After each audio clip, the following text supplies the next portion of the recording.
Yes. Good evening, students.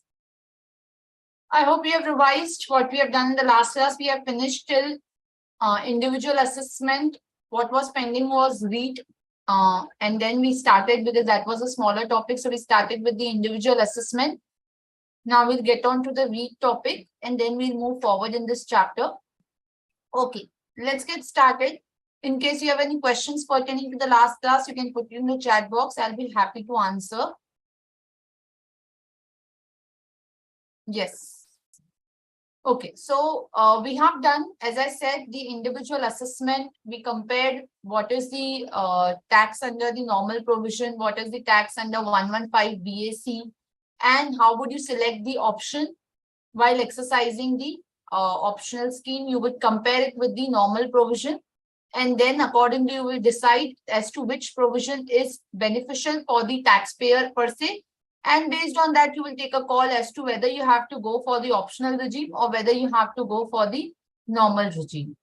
And for the business or profession, it could be exercised once and or withdrawn once. They cannot go back to the scheme again once they are into this particular scheme and have withdrawn that. But for the salary taxpayer, they can withdraw year on year, right? So, or they could choose the option rather year on year. So that is how you have to, take into consideration which is the better option for the taxpayer and accordingly take a call based on that. Now, moving ahead, what we are going to start with now is the REIT provision. Okay. Now, real estate investment trust. What are these? First, we'll try to understand this, right? And then we will proceed on to understand the taxability of this. Okay, so let's get quickly started.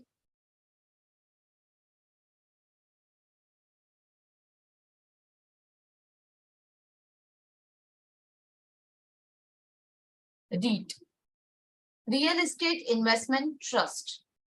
Now, how these particular trusts function, we'll first understand that.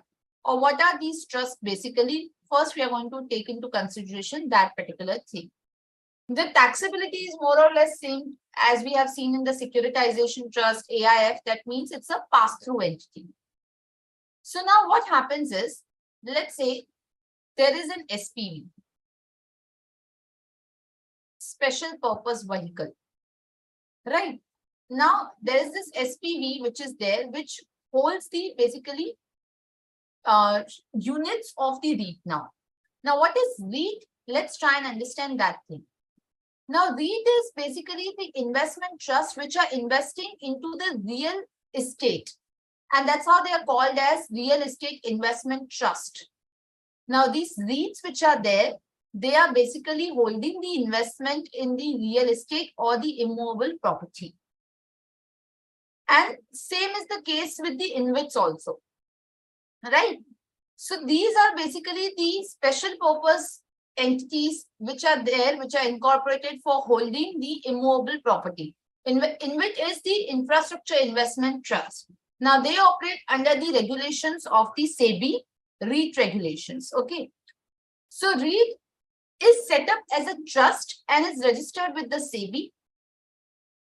So, under the REIT, they invest in the real estates, as I said, either through themselves directly or through the special purpose vehicle. And then they raise the funds from the unit holders. Unit holders will be investing in REIT and they will utilize that fund to invest in the real estate property, either directly through themselves or through the SPV. Are we clear?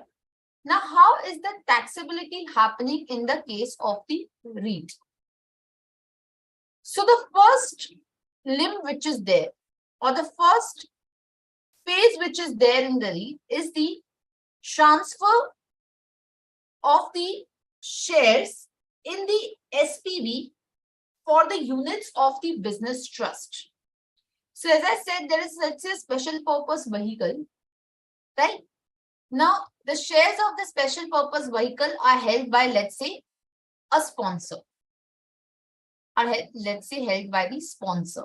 We'll call this person as sponsor of the SPV. Now, what he would do is, he would want the units of the REIT and he holds the shares of the SPV. So the SPV is held by this particular person. Shares of SPV. Now, what he would do is, he would exchange the shares of the SPV to the REIT. So, shares of the SPV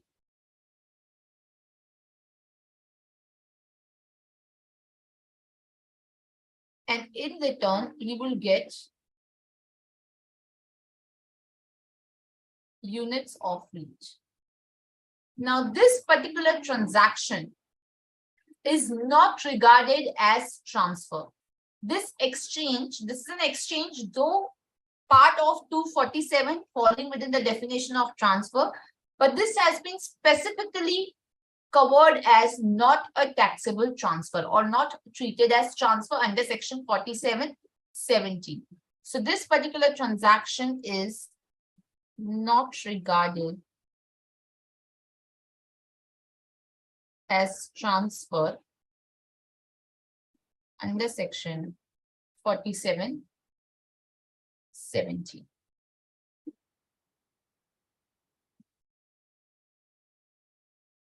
So the capital gains on such transfer will not arise because this is not considered as the transfer at the first place.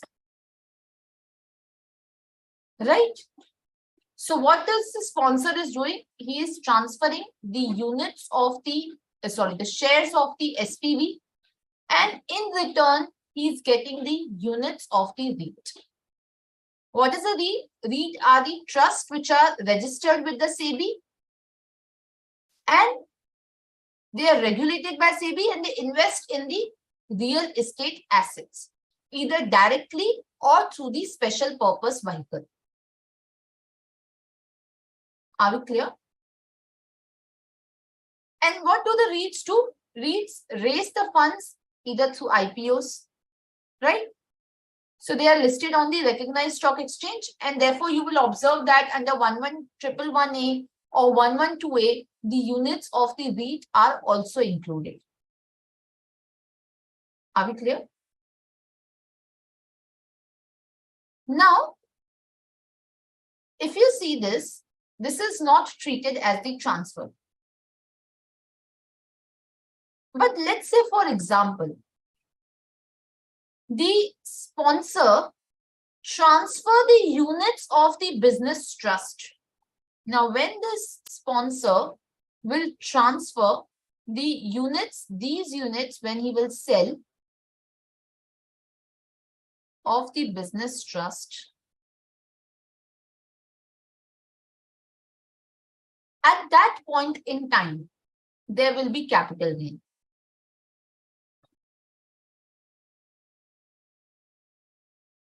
So that point in time, there will be capital gain in the hands of the sponsor. So when the units are received in exchange of shares of SPV, at that time, there is no taxable transfer. But the sponsor would be taxed when he's offloading the units, either at the time of listing or maybe later on also. Right?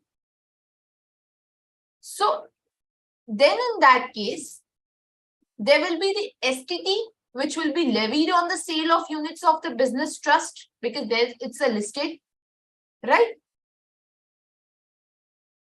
And therefore, the 111A or 112A will be applicable if it's a long-term or short-term respectively. Are we clear? So at the time of disposal of the units, the shares or the units of the trust, when they are disposed, then in that case, there will be long-term capital gain or short-term capital gain. So long-term capital gain is taxed at 10% in excess of % under section 111A. Now, what would be the period of holding? Let me see who answers. What is the period of holding over here? You tell me you have done period of holding. We have already done this while we were dealing in the capital gain.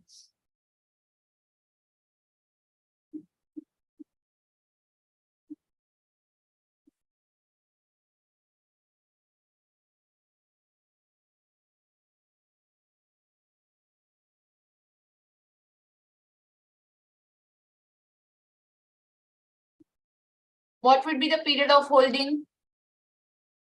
Very quickly.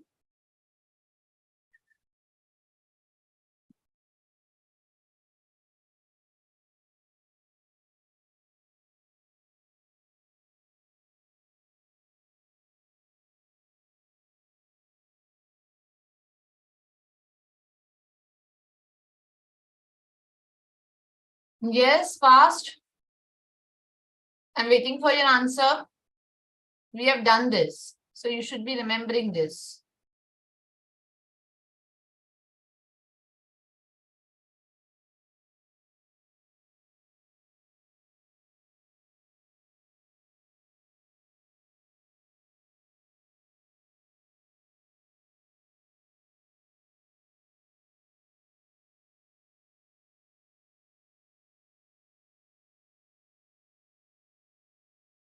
The period of holding here is 36 months.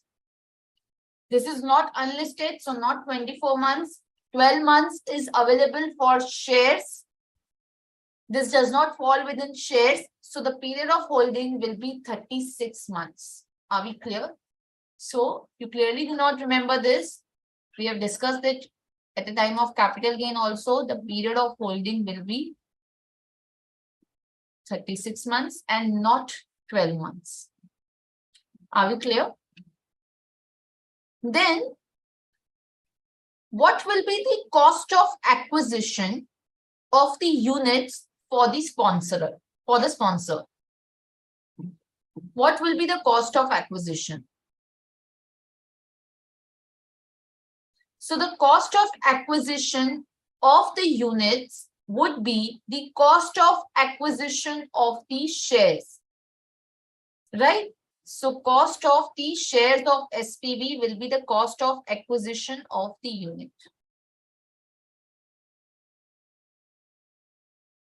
Right? This is under section 49 2AC.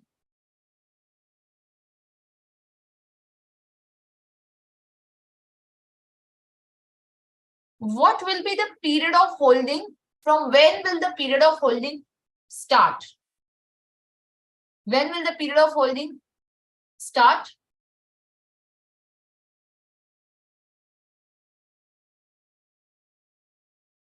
See, the period of holding will start from the date when, or from the year when, the shares of the SPV were purchased. So the period of holding will include the period of holding of the shares of SPV to determine whether it's a long-term or short-term capital gain. Will include period of holding of shares of SPV. This is as per explanation 1 to 242A.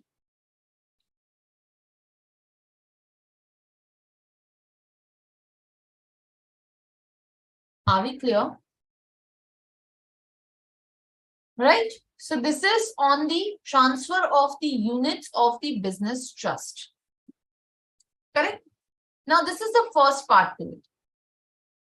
Now here, whether there would be any indexation which would be available, whether there is any indexation which is available.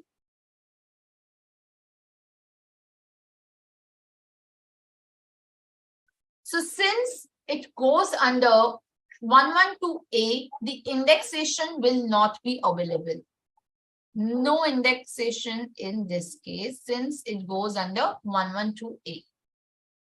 Are we clear? Now, if you remember, we had the adjustment for this particular part even under MAD. I told you I would be re-referring it this particular point when we would go to the taxability of REIT. Do you remember what was the adjustment under MAT? At least this you should remember, because this we have done it in last 1 or 2 class. Yes. MAT, there was some adjustment.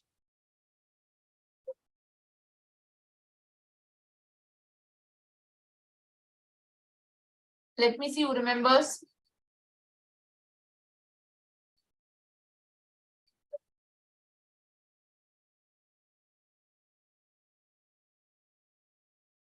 What was the adjustment under MAT? So the adjustment under MAT was in respect of, yes, the notional loss. Now do you recollect it? So if there is a notional loss, then that would be added back and notional gain would be reduced. And there is only actual gain which we have to take into account for the purpose of determining the book profits. Now do you recollect? Still not? So what was it? That the notional gain on the units of the business trust has to be reduced and the notional losses will be added back. So book profit to be adjusted for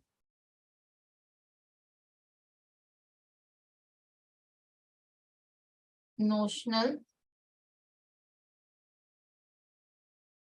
gain or losses, right?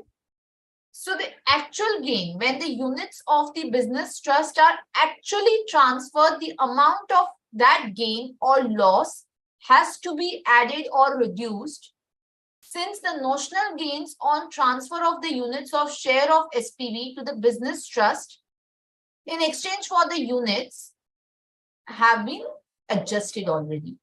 So the actual gain has to be considered, or the actual loss has to be considered. Are we clear? And actual gain or loss needs to be added or reduced. Are we clear? So this is the adjustment under the book profits.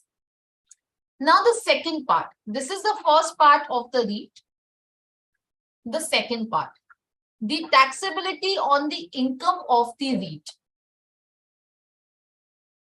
Now this is the taxability of the income of REIT.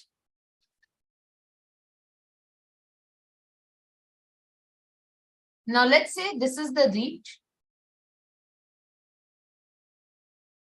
All right. Now, as I said, it can invest in the immovable property itself, or it can do it through the SPV. Let's say it invests in the immovable property and therefore it generates the rental income. Let's say it generates the rental income. Now, what would be the taxability of this particular rental income? So it invests in the immovable property directly and it generates the rental income, right? So in that particular case, the rental income which is there arising to the REIT from the real estate directly held by it is exempt in the hands of the REIT. So this is exempt under, this is exempt in the hands of the REIT, or let me put it in this way.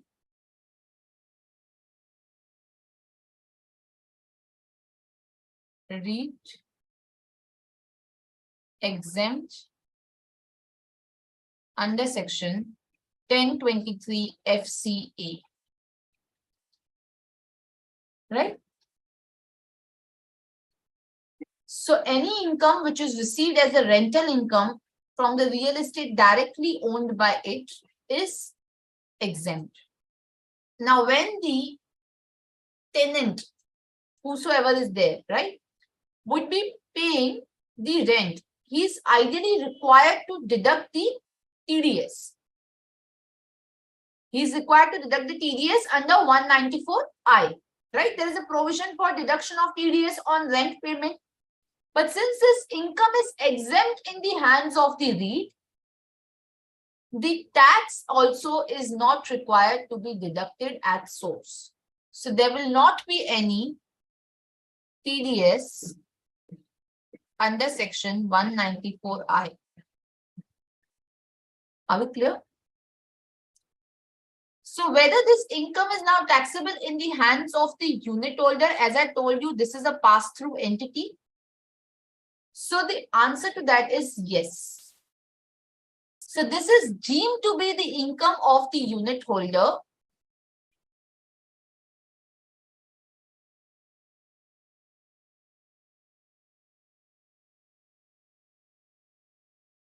under section 115 UA. And therefore, there will be the TDS on this. And what is the TDS? For the resident, it is 10%.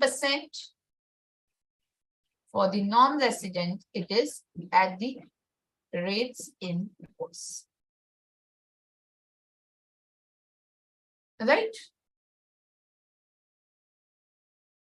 So therefore, on the rental income, which is there will be the TDS in the hands of the unit holder under section 194 LBA. There will be the TDS obligation under section 194 LBA. Right? When it distributes the income to the unit holder.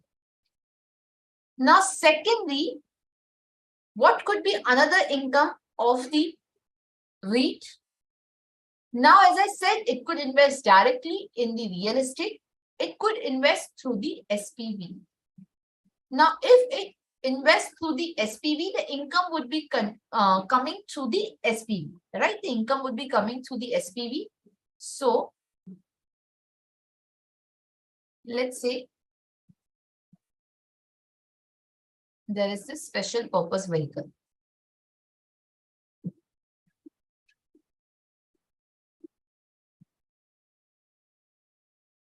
Okay.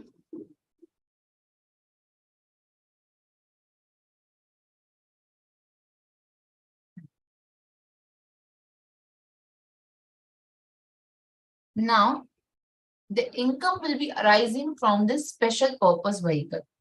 The first set of income which could arise is the interest income. The first set of income which could arise is the interest income from the SPV.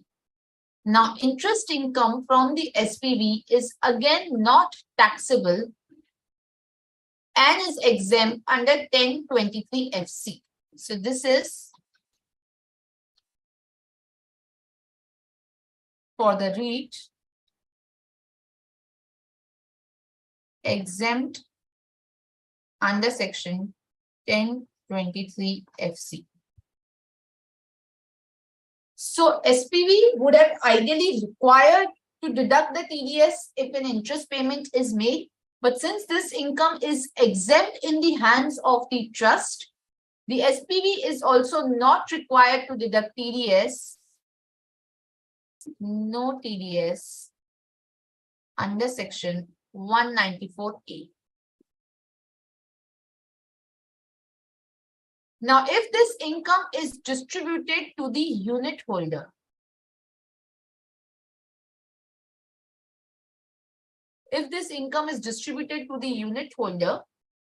then this is taxable in the hands of the unit holders. This is taxable in the hands of the unit holder. under section 194, sorry, 115 UA.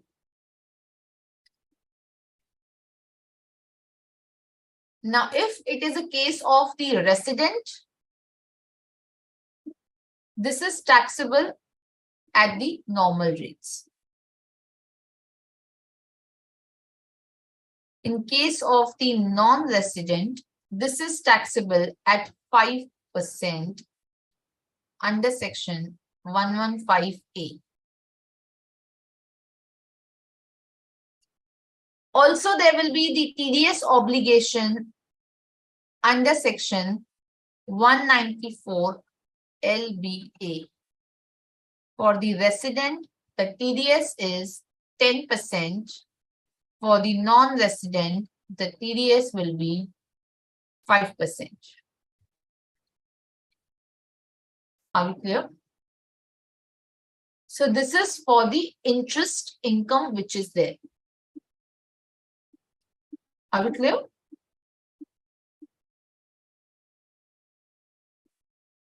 So for the resident, it is normal rates, or you can write TDS at the rate of 5% under 194 LBA. This you can write so that it's easier to remember. TDS of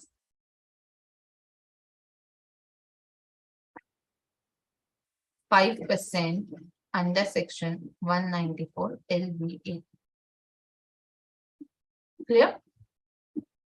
Next could be the dividend income, right? Either it could receive the interest income or it could receive the dividend income from the SPV. Now, if it is receiving the dividend income,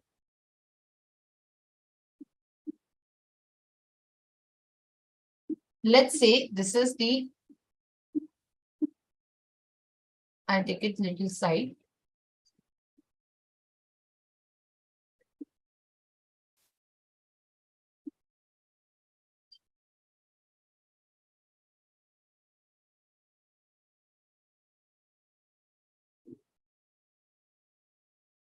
Okay. It could also receive the dividend income from the SPV. Now, the dividend income which is received by the SPV from which is received by the business trust from the SPV. Now, this is also exempt in the hands of the business trust. This is exempt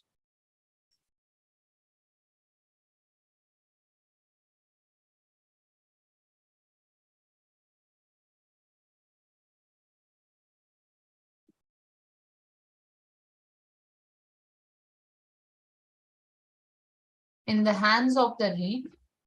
This is exempt under section 1023 FC.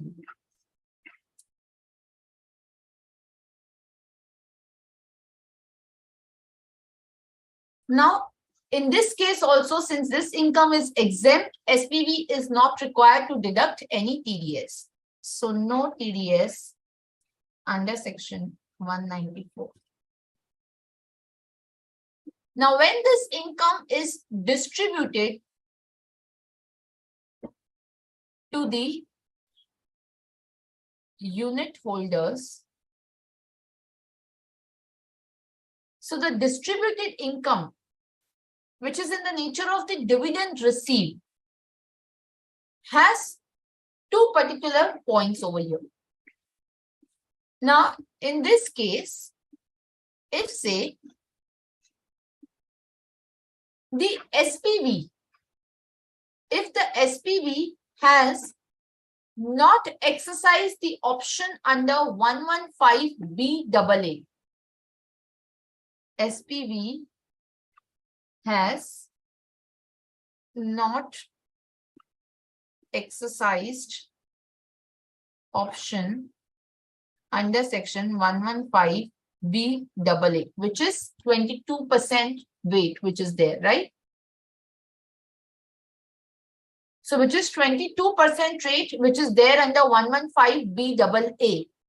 So in a case where SPV has not exercised, SPV is not going for 22% tax rate, dividend would be exempt even in the hands of the business unit holders.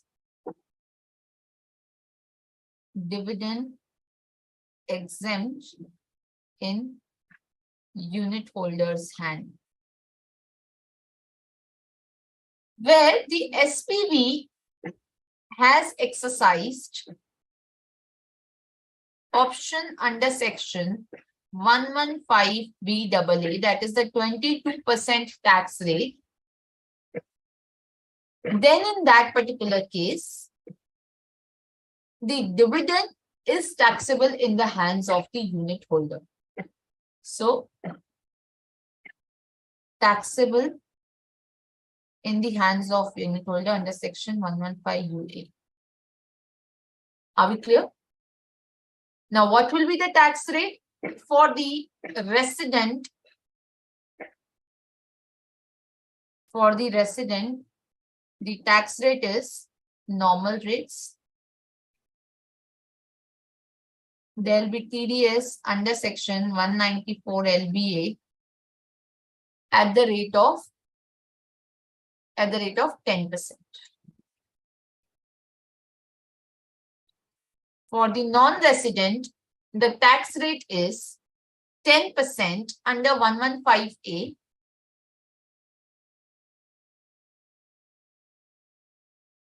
And there will be TDS at the rate of, again, 10%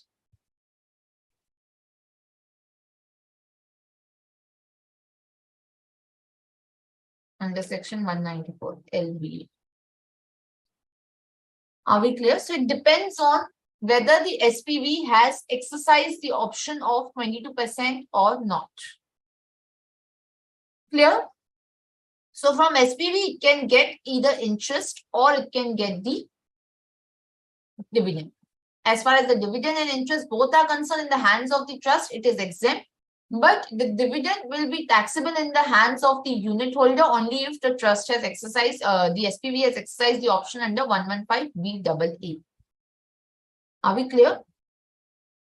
Now, any other income of the business trust, any other income of the business trust which is there,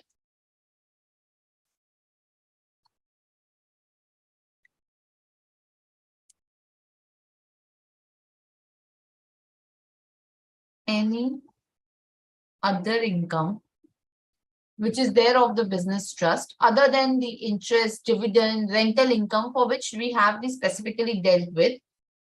Let's say if there is sale of any asset, then there will be long-term capital gain or the short-term capital gain, right?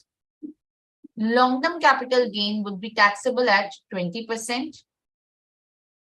Short-term capital gain, if it is chargeable under 11111A on the listed securities, on listed shares, then it is 15% under section 115A. This is under section 112, right? Any other income which is there other than this will be chargeable at maximum marginal rate. This will be chargeable at maximum marginal rate. Any other income at the maximum marginal rate. Are we clear? Which is 42.744%.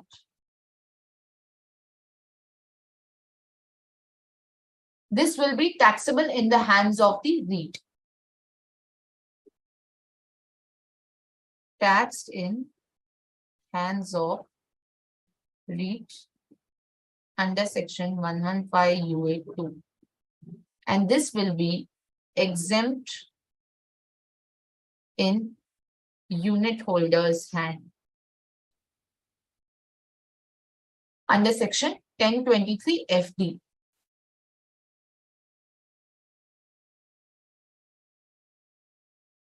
Are we clear? Any doubt till now? So any other income which is there, that will be chargeable in the hands of the REIT only, and the unit holder will not be required to pay any tax in that particular case. Clear? Any doubt, any question? Okay. Now, one more important thing over here. As I said, if there are capital gains on the disposal of the assets by the business trust, so that is taxable in the hands of the business trust only. Long-term capital gains, 112 will apply. On sale of listed shares, 11A will apply. On other than that, any capital gain which is there, then maximum marginal rate will be applicable. Clear? But the unit holder in that particular case will be exempt. Unit holder will be exempt. Are we clear? Any doubt? Any questions so far? So only 111A and 112 which is there is chargeable at the special rates. Other than that, any other income, including the capital gain on unlisted securities or on any other shares or on any other assets, will be taxable at maximum marginal rate. Only those which are covered, long-term capital gain, which are covered by 112, which is there, all the other gains which are there, which are covered under 112, that will be 20%. Listed securities, short-term capital gain, 111A will be there. Other than that, any short-term capital gain on any other asset will be charged to maximum marginal rate. Clear? Any questions, any doubt? Okay. Last one more thing under the REIT, which is there is that REIT may have taken the loans. REIT may have taken the loans to the borrowings from abroad, which is known as external commercial borrowings. Now, it may pay the interest to the non-resident lenders on the ECBs, external commercial borrowing. So, any interest which is paid by the business trust to a non-resident is liable for TDS at the rate of 5%. Is liable for TDS at the rate of 5%. Are we clear? So, you can just write down. If REIT pays any interest on ECBs, external commercial borrowings, to non-resident, TDS liability will be there under 194 LC at the rate of 5%. Clear? However, if it is a rupee denominated bond which is listed on recognized stock exchange in IFSC, then TDS is 4%. On a rupee denominated bond or any or long-term bond listed on recognized stock exchange in IFSC. Okay. Shall we solve a small question on that from your module itself so that we are done with the REIT? Let's solve a question.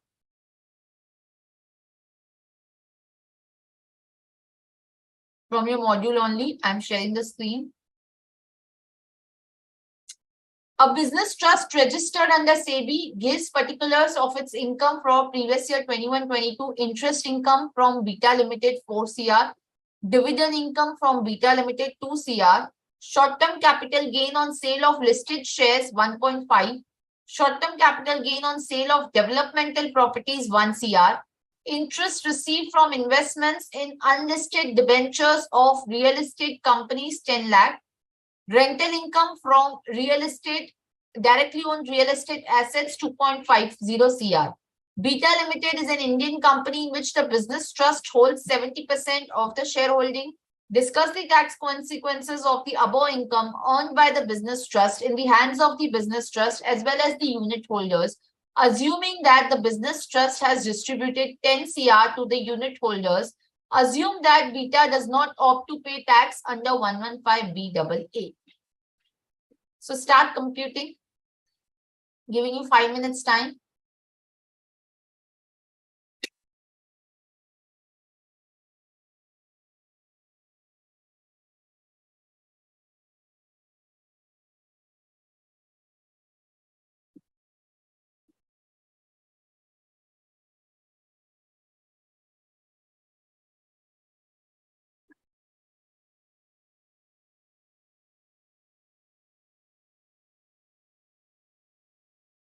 No, Dilip, not non-performing assets are sold to REIT. That is in the case of the securitization trust. In the REIT is to hold the investments in the real estate.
Yes.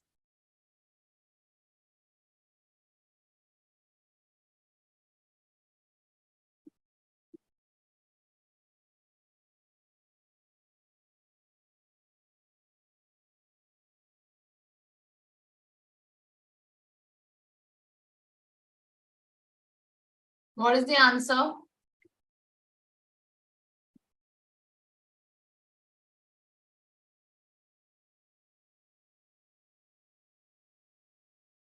Okay, tell me first about the interest income from Beta Limited. What would be the taxability?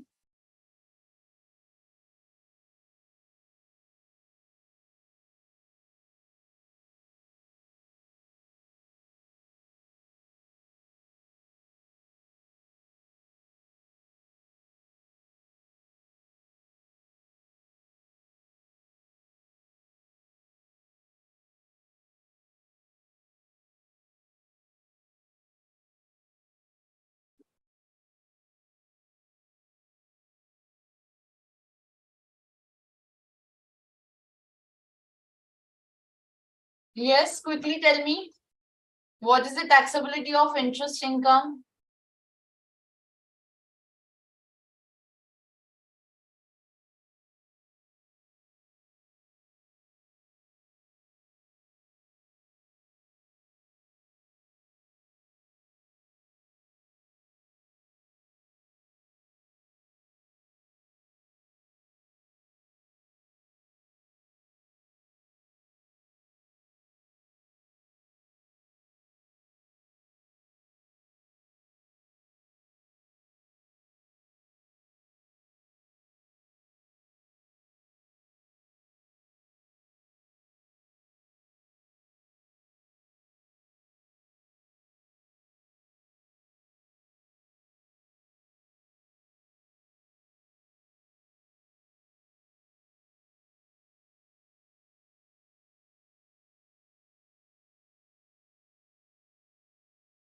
Be fast.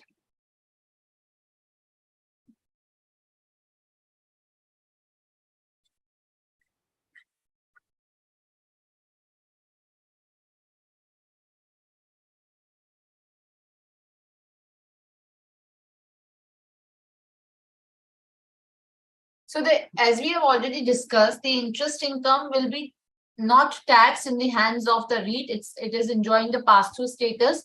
It will be exempt under 1023 FC. It will be taxable in the hands of the unit holder. In the hands of the unit holder, the trust has to first deduct the TDS. If it is to resident, then 10%. If it is to non-resident, then 5%, right? And then finally, it will be taxed in the hands of the unit holder. So if it is taxed in the hands of the unit holder, then the tax rates would be 5% in case of non-resident unit holder. If it's a resident unit holder, then at the normal rates of tax. Are we clear? Secondly, what about the dividend income of 2 CR? Again, dividend income of 2 CR, if you see, what does it say? That dividend income will first not be taxable in the hands of the REIT. It will enjoy the pass-through status again, correct? In the hands of the unit holder, it will be dependent on whether the SPV is exercising the option under 115BAA. In this case, it has been clearly said that the SPV does not opt for 115BAA. Therefore, the dividend income will also be exempt in the hands of the unit holder, and therefore the trust will not be required to deduct any TDS. Clear? Then is the short-term capital gain on sale of listed shares of Beta Limited, 1.50 CR. What about that?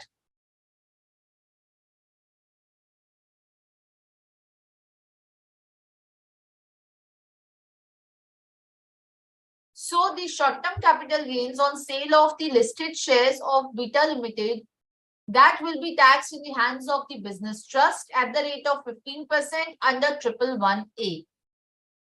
Right? And then it will be exempt in the hands of the unit holder under 1023 FD. Clear? Short-term capital gain on sale of developmental properties 1 CR. Now that will be taxable in the hands of the REIT only at the rate of 42.744%, and this will be exempt in the hands of the unit holder under 1023 FD. Right? Interest received from investment in unlisted debentures of real estate companies. What about this?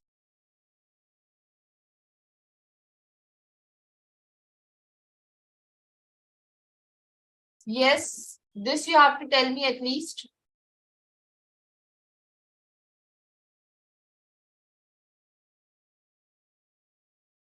Quickly tell me.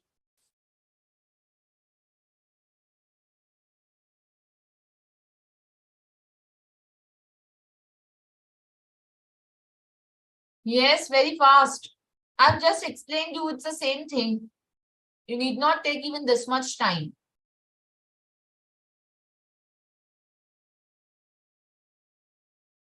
What would be the taxability on this interest income?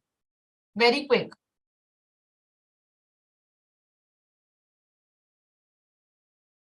What did I just now explain to you? Other income will be taxed in whose hands? And at what rate it will be taxed?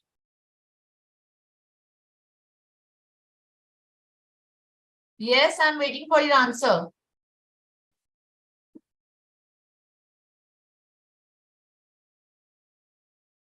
Yes, Dilip, very good. It will be taxed at the maximum marginal rate in the hands of the trust.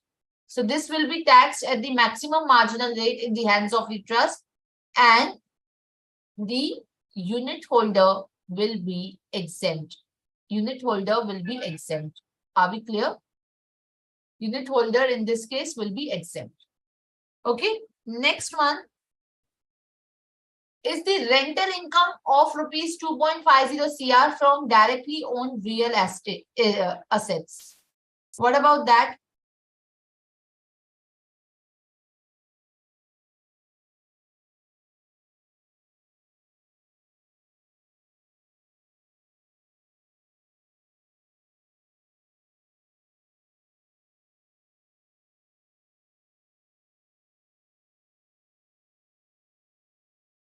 Yes.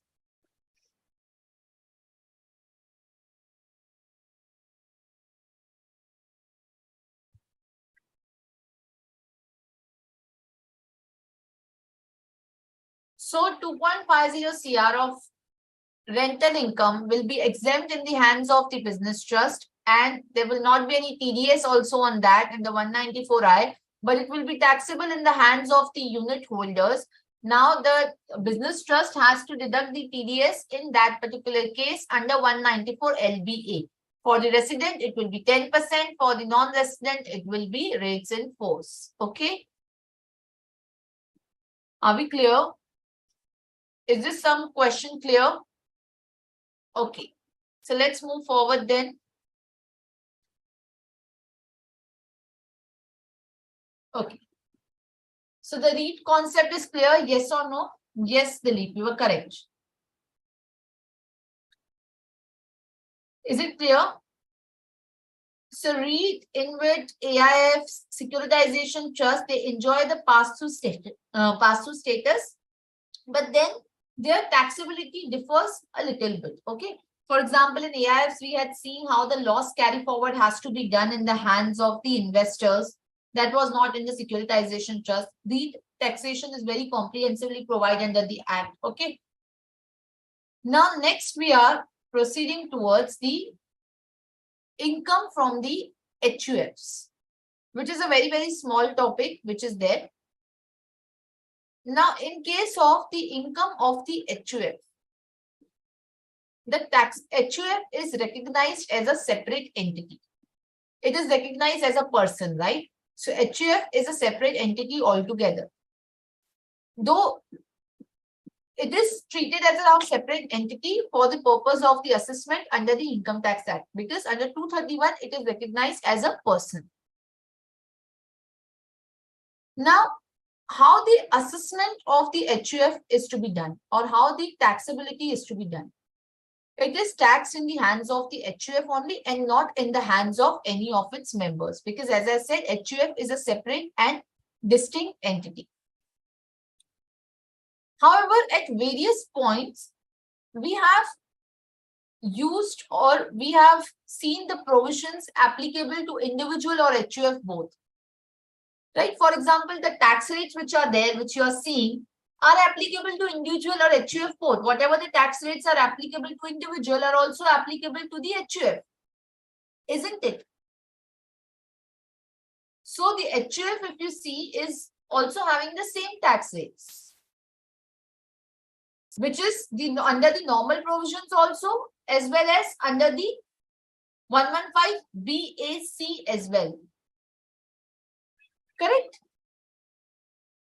With respect to the residency, if you remember, we had discussed while discussing section 6, HUF is said to be a resident in India, except if the control and management is wholly situated outside India.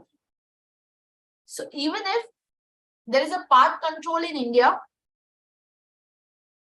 right, then in that case, it will be a resident of India.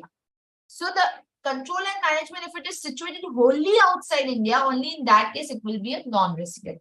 Further, in HUF can also be ROR or RNOR depending on the status of the Karta. Depending on the status of the Karta. If you remember, we have discussed all these points, so I'm just quickly revising or rather recapping everything what we have discussed so far. Right? Then, if you remember, we had done that under section 10 also, there is an exemption on the profits which are received by the individual member from the HUF. That is exempt in the hands of the member. So that is not taxable. Are we clear? Now there are certain additional points which are applicable, which I'll be just quickly discussing in terms of the HUF. Now, in case there is a partition of the HUF, in case there is a partition of the HUF, the partition can be of two types, total partition or the partial partition. If it is a total partition by which the entire family property is divided amongst the co-partners, the HUF will cease to exist. However, if there is a partition partially, whereby some of the members are leaving the HUF from the joint family, while the others will still continue to remain as a part of joint family. So that is not recognized under the Income Tax Act. The partial partition is not recognized under the Income Tax Act. So the HUF will be continued to tax as such. Are we clear? Then, in case, as I said, there is a partial partition, there would not be any impact on the HUF as such. There will not be any impact on that. Are we clear? So the HUF, if there is a partial partition, that is not recognized. Only total partition is recognized. And the HUF will be continued to be assessed as if the partial partition has not taken place in case there is a partial partition. So let's say, for example, the HUF has a house property. Now, if there is, let's say, a partial partition and the house which is there is allotted to one of the co-partner. Now, if it is allotted to one of the co-partner, what will happen? Since there is a partial partition which is not recognized, the HUF will be continued to tax in that particular manner as if the partial partition was never recognized. And the income from the house property will be continued to be taxed in the hands of HUF even after the partial partition. So partial partition will not make any particular impact. Are we clear? Then, in case of clubbing, we had done clubbing, right? At that point in time, if you remember, I told you, income from transfer of the property by a co-partner into the HUF. So if a co-partner brings this property into the HUF, the income from that particular property, let's say if the co-partner has a house, if he brings that into HUF without any consideration, the income from that property will not be that of the HUF, it would be that of the co-partner under section 64(2).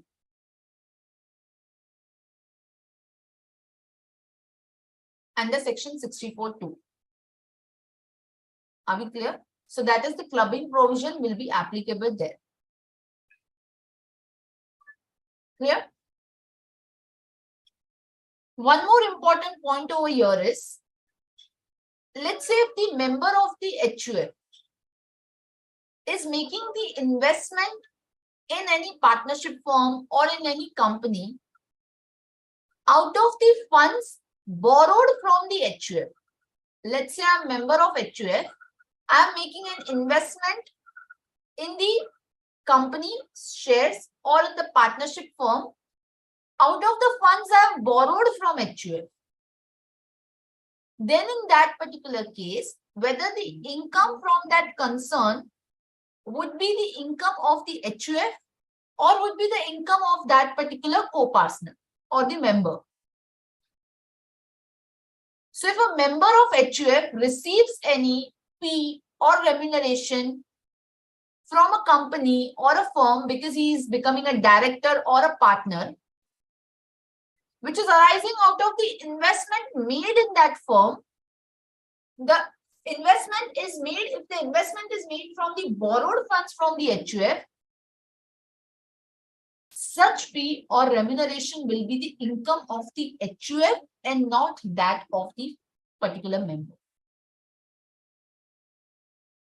So that income will be considered to be that of the HUF and not that of the member. However, if the fee or remuneration is received in the personal capacity of that partner or of that particular director, then in that particular case, the income will be that of the particular member. So if that income is out of the personal capacity, then the income will be considered to be that of the member. Are we clear? So where the remuneration is received by the co-partner out of the funds which are borrowed from the HUF, then it will be considered to be income of the HUF. However, if the investment plays a very minor role, and it is primarily because of the personal efforts, specialized skill, and the enterprise of the individual that the co-partners are able to generate the business and earn the income, then one cannot say that the income belongs to the HUF. If, let's say, for example, the HUF has two sons. Now, one of the son is qualified, let's say, as an engineer, and he starts a garage by borrowing the funds from the HUF. And now he starts generating good amount of profits. Now, once he starts generating good amount of profits, though he has borrowed the funds, the initial funds from the HUF, one cannot say that the profits from that particular concern is the income of the HUF. It will be considered as income of that particular son who is engineer, because it is of his personalized skill that he is able to generate this income. So remuneration, which is on account of personal qualification, is the individual income and not the income of the HUF. Are we clear? If he is exercising the director's power using his specialized skills, then it will be his personal income. Any doubt? Any questions? Okay. Next important thing in the HUF is the surcharge also remains the same. As the tax rates remain the same for the individual, the surcharge will be as same applicable to the individual. Now, one more thing here is that the members of the HUF, or rather, let's say the HUF, whether can it become a partner in a partnership firm? Yes, an HUF can become a partner in a partnership firm. However, since it is not a legal entity, though it is a distinct person under the Income Tax Act, but it is not a legal entity in the eyes of the law. Therefore, it cannot become a partner directly into a partnership firm on its own. Its karta can be a partner representing the partnership firm. So HUF can become a partner in partnership firm, but not in individual capacity. The karta can act in the representative capacity. So karta can become the partner of the firm as a representative of the HUF. Now, if remuneration is paid to the karta of the HUF, then whether again it will be considered as the income of the HUF? The answer to that is no. If the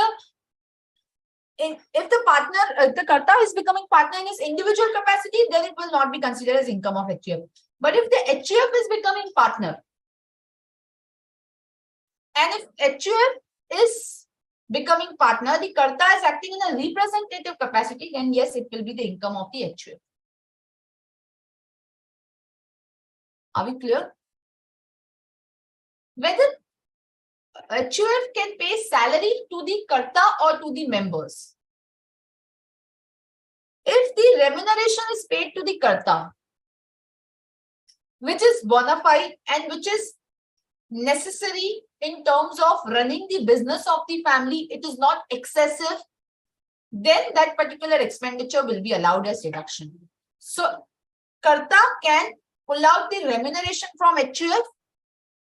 The HUF will be allowed that as deduction if it is not excessive and unreasonable. Similarly, it can make the payment of salaries or remuneration to even the co-partners. Are we clear? Any doubt? Any question? Any questions so far?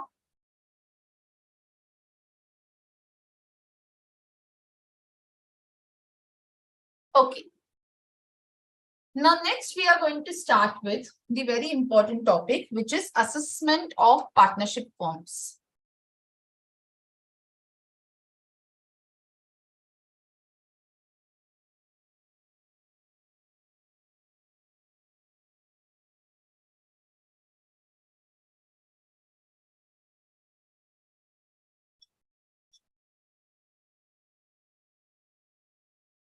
Now, with respect to the assessment of the partnership firm,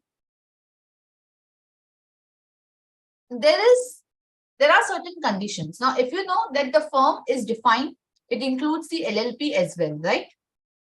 And for the firm, as I said, it's a separate legal entity or a distinct person in the eyes of the law. For the purposes of the residency requirement, what are the residency requirements for the firm? For the firm, it is a resident in India except where the control and management is wholly outside India. The tax rate is 30%, right? Surcharge is 12% over 1 CR. So that is for the firm's taxation part. Now, with respect to the taxability of the partnership firm as such, to be taxed as the partnership firm as such, there are certain conditions to be satisfied. And what are the conditions? So, the conditions are that the partnership should be evidenced by instrument in writing.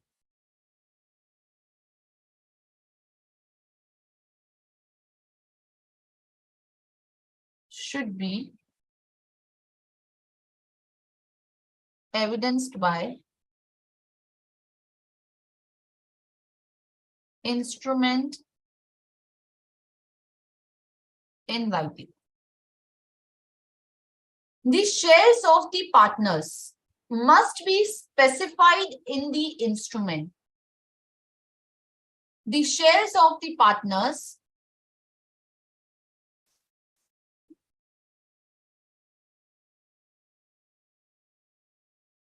must be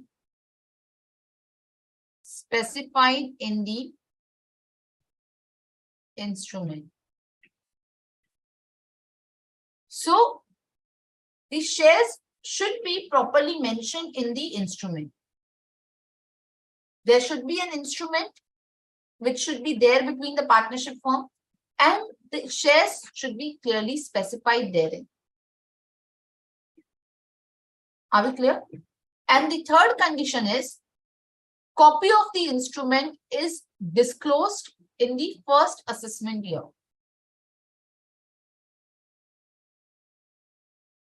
Copy of the instrument certified by all partners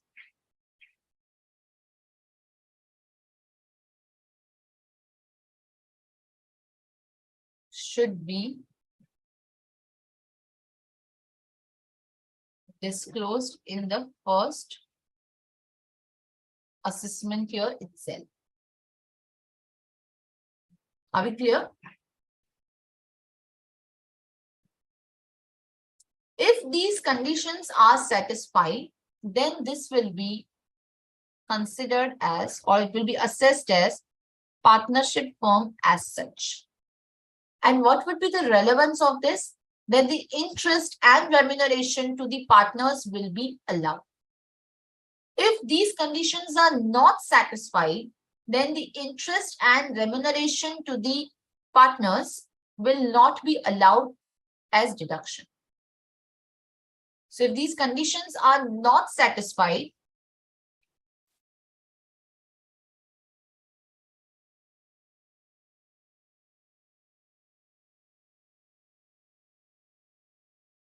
no deduction for interest and remuneration. Are we clear? If it is assessed, if the conditions are satisfied, it will be assessed as partnership firm as such.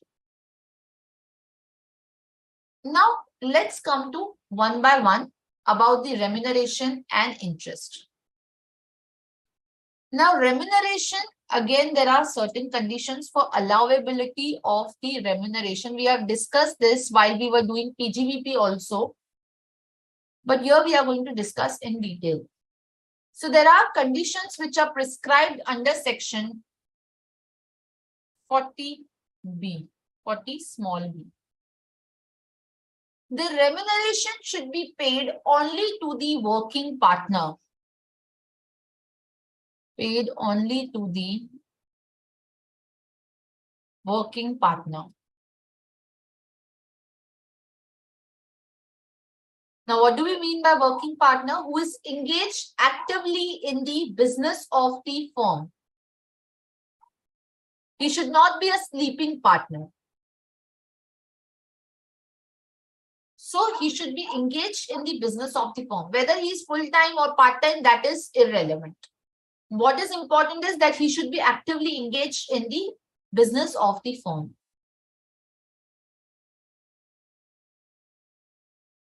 So, an individual who is a working partner will be only given the remuneration. Are we clear? The second condition is it should be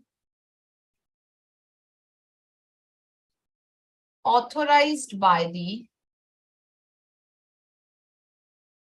partnership deed. It should be authorized by the partnership deed.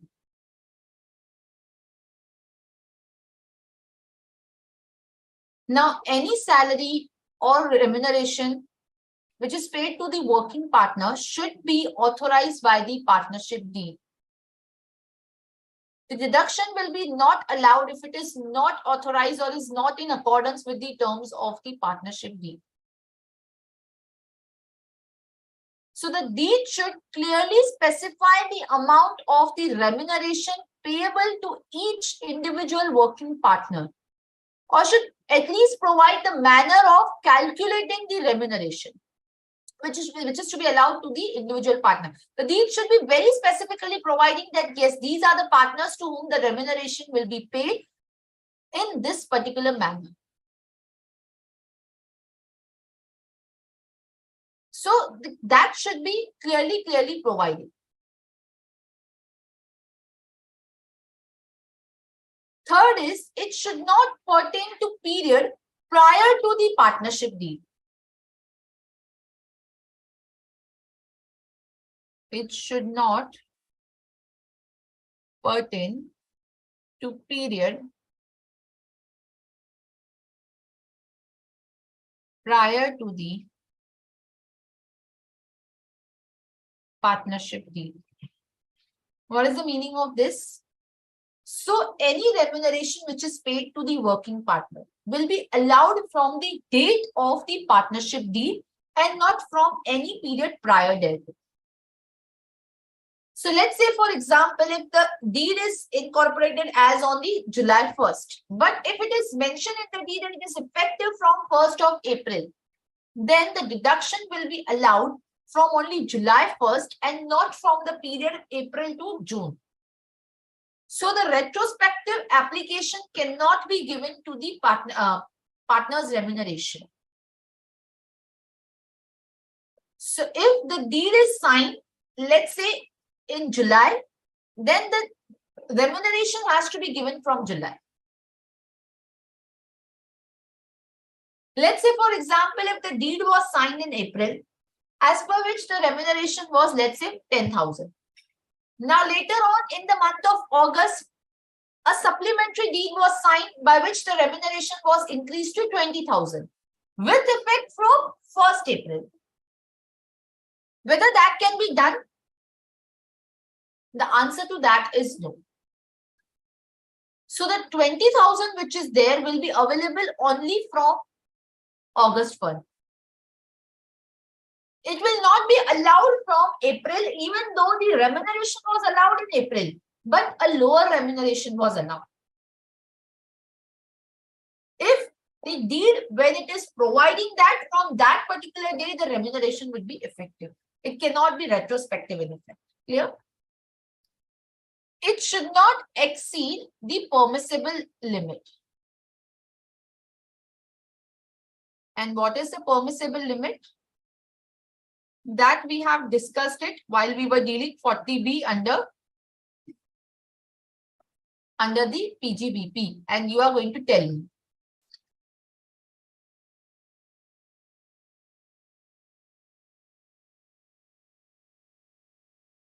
No, Dilip, registration under Partnership Act is not compulsory. It has to be just evidenced by the instrument. What are the limits of the remuneration?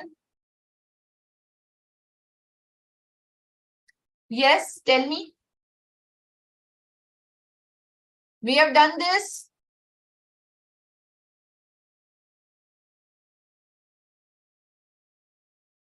What are the limits?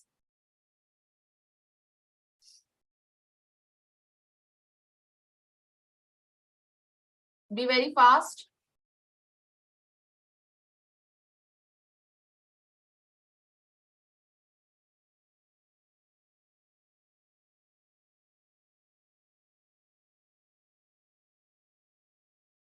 Yes.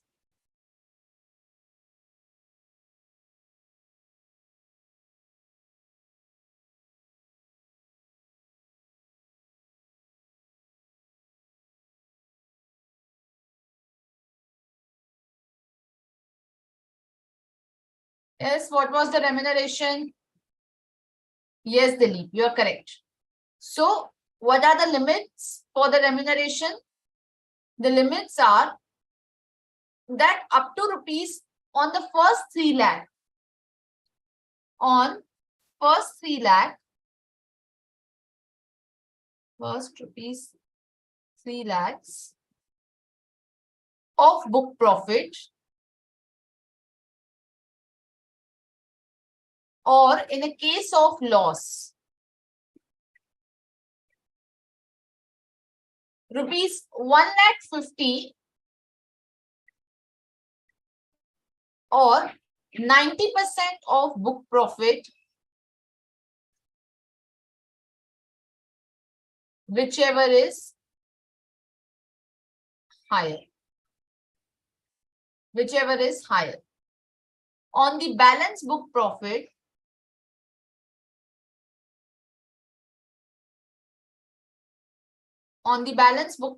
it is 60% of book profit. It is 60% of book profit. Now, what is book profit? The book profit means the profit and loss account prepared in the manner laid down in Chapter 4D. Book profit means the profit or loss computed in the manner laid down in Chapter 4D. Right? Now, 4D contains the computation of income under the head PGBP. So, whatever you have to compute under, whatever the profits are computed as per PGBP, whatever the allowances are there or disallowances are there, the profit which is computed after that. So, items which are chargeable under 28 will be taken as income, and the deductions which are permissible therein will be allowed. So here, this profit will not include rent from house property, dividend, interest, government securities, unless those are part of the PGBP. So it means the profit computed as per the provisions of 28 to 44D. So book profit means income computed under the head PGBP, but before the deduction of the partner's remuneration under the head PGBP. But before deduction of remuneration. Are we clear? So here the business losses will not be allowed. Business loss under section 72 is not allowed. But yes, unabsorbed depreciation, which is considered or which is deemed to be the current year depreciation, can be set off. So unabsorbed depreciation can be set off. Now, whether the firm has a restriction to pay only this much, whether it is prohibited from paying beyond this remuneration, the answer is no. The firm can pay even beyond these amounts, but it will be disallowed. The allowance will be restricted only up to this limit. It is not saying that the firm is restricted from paying. Firm can pay, but over and above these particular limits, there will be the disallowance. Are we clear? So these are the limits of the remuneration, and this is how the book profits have to be computed. Clear? Any doubt? Any question? Okay. Next is the interest. We are done with the remuneration. Next is the interest. Now, what are the conditions for the interest? Again, that is provided under 40B. Interest to the partners. Now, the interest which is paid to the partner is only allowed up to 12%. Again, there are conditions to it. What are the conditions? Interest should be authorized and in accordance with the partnership deed. So it should be authorized by and in accordance with the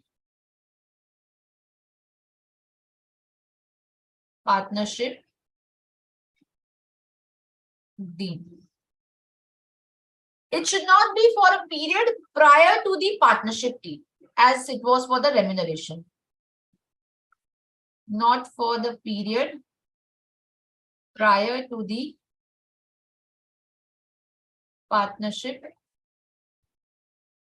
deed. And it should not exceed 12% simple interest per annum. 12% per annum. Are we clear? Also, it is subject to section 36(1)(3).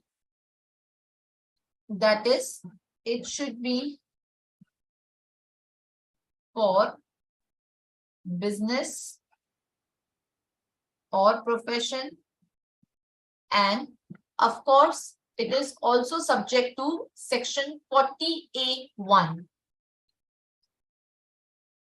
40A(1), that is, the TDS should be deducted if interest paid to non-resident partner. So if the interest is paid to non-resident partner, the TDS should be deducted. If in case it is not, then it will be disallowed. Are we clear? Now, whether interest will be allowed on the capital account or the current account or the loan account which the partner may have with the firm. So a firm can have a capital as well as the current account. So 40B does not make any distinction whether it has to be on the current account or capital account. So interest paid by the firm to the partners on the credit balance standing in all the accounts of the partner, whether it is a capital, current, loan account, that shall be allowed as deduction under 40B. Are we clear?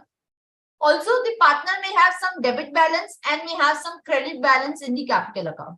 Now, whether the interest which is there is on the aggregate of the credit balance, or you have to do the set off of the debit and the credit balance. That is whether you have to take it on the net balance or whether you have to take it only on the credit balance. So ideally, it should be on the net balance. Ideally, it should be on the net balance.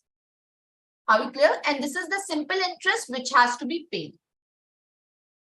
Now, another issue which may arise in the context of a partner in a representative capacity.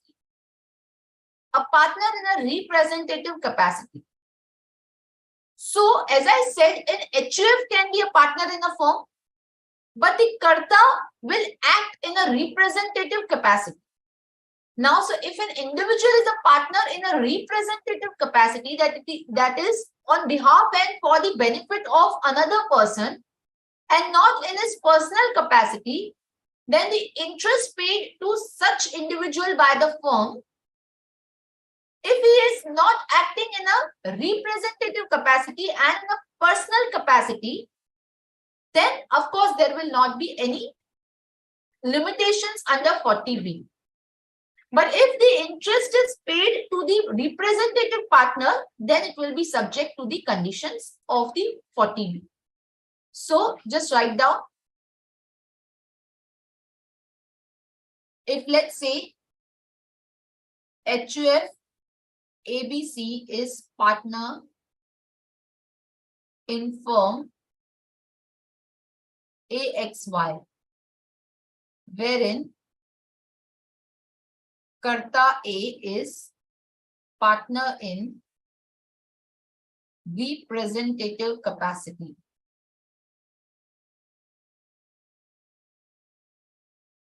Interest paid to A in individual, or let's say first in representative capacity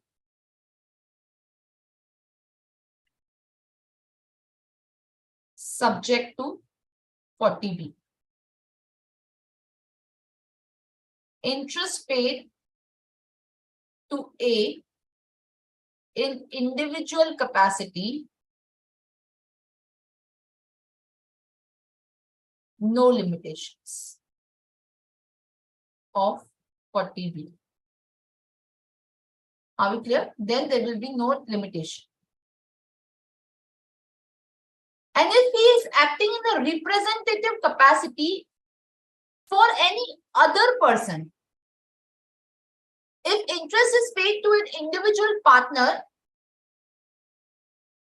who is not the representative partner and the interest is received by him on behalf of the other person, then of course there again will not be any ceiling limit. So if let's say for example, if A is a partner in AXY, but he is receiving the interest on behalf of some other person, then again also there will not be any limitations of 40B. Are we clear? So it only applies when the partner, 40B only applies when the partner is acting in a representative capacity. Clear? Any questions? Any doubt?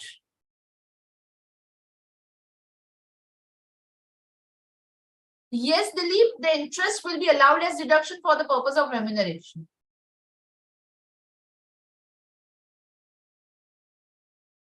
Any other question? Now, interest and remuneration will be taxed in the hands of the partner. If the interest and remuneration is disallowed to the firm, that will not be taxed in the hands of the partner because the firm is any which ways paying the tax on the same. If it is allowed as deduction to the firm, then it will be taxed in the hands of the partners. Clear? Okay. Now, whether the losses of the firm can be set off by the partner? Answer is no. The firm's losses can only be set off by the firm and cannot be set off by the partner. Clear? Now, while we were doing the set off and carry forward of the losses, if you remember, we had done section 78.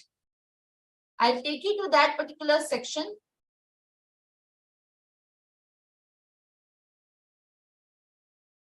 Set off and carry forward, yes. Due to change in the constitution of the firm and succession, if there is change in the constitution of the firm, then share of the business loss of retiring or deceased partner will lapse, will not be allowed to be carried forward by the firm. So section 78 says that if there is change in the constitution of the firm, the loss of the retired or deceased partner will not be allowed to the firm. Now, this is only applicable when there is a retirement or death. And this applies only in a case where there is the business loss and not unabsorbed depreciation. So here, this is not applicable to unabsorbed depreciation. This is only applicable to business loss. And this is only on retiring or deceased partner, not on admission of partner or change in the profit sharing ratio. If there is succession of the firm by inheritance, then successors are entitled to set off and carry forward the loss of the predecessor. If the succession is other than by inheritance, then loss of the predecessor is not allowed to the successor. The exception was conversion of firm to the company. Clear? So this is what we have already done. And then for the partnership, you would obviously also remember the 45(4) and 9B. Transfer of capital asset to a partner on dissolution or reconstitution. That again we have dealt it while we were dealing the capital gain. So 9B is applicable with respect to the receipt of capital asset or stock in trade by a partner from a firm on dissolution or reconstitution. And then there is also 45(4) where there is receipt of money or capital asset by a partner on the reconstitution. Clear? And in the cases where both 9B and 45(4) are applicable, then we had Rule 8 as well as we had the 48(3). Here we have already dealt that in detail. Right? Any question?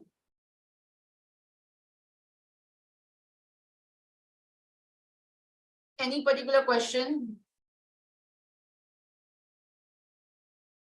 The liability of the partners of the LLP in liquidation will be that in case there is a liquidation of LLP, where the tax cannot be recovered from LLP, every person who was partner of the LLP at that particular point in time will be jointly and severally liable for the payment of dues unless he proves that the non-recovery cannot be attributed to his gross neglect. Are we clear? So there is a provision under 167C. And even in the case of partner, every partner is jointly and severally liable for the firm. Clear? Okay. So let's say for example that a firm is there which was dissolved. Now the tax liability of the firm is, let's say, rupees 10 lakh. Now out of that, there were 3 partners in the firm. Out of the 3 partners, one is declared, let's say, insolvent. Now the assessing officer, in order to recover the demand, let's say, will attach the bank accounts of the other 2 partners and could recover the amounts from one of each partner. Whether that is correct? So every person who is at the time of dissolution a partner of the firm is jointly and severally liable for the amount of tax, penalty, or any other sum payable under the Act. So all the 3 partners, the one partner who has become insolvent till the date he has become insolvent, are jointly and severally liable for the dues of the firm. And after the insolvency of one partner, the 2 partners are jointly and severally liable. And the AO can attach the bank accounts of the partners for recovery of the outstanding dues. Are we clear? Any doubt? Any questions? Any doubt? Okay. So we'll take a small break of 10 minutes and then we get back. Let's take a small break of 10 minutes.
Yes, any questions? Dilip, the limit of the interest is 12%, but while computing book profit, you will be allowed its deduction. Whether two firms amalgamate and form a new firm, whether loss can be carried forward, no, that cannot be done. Only in the case of conversion of firm to company that is allowed. Clear, Dilip? Okay, let's get started.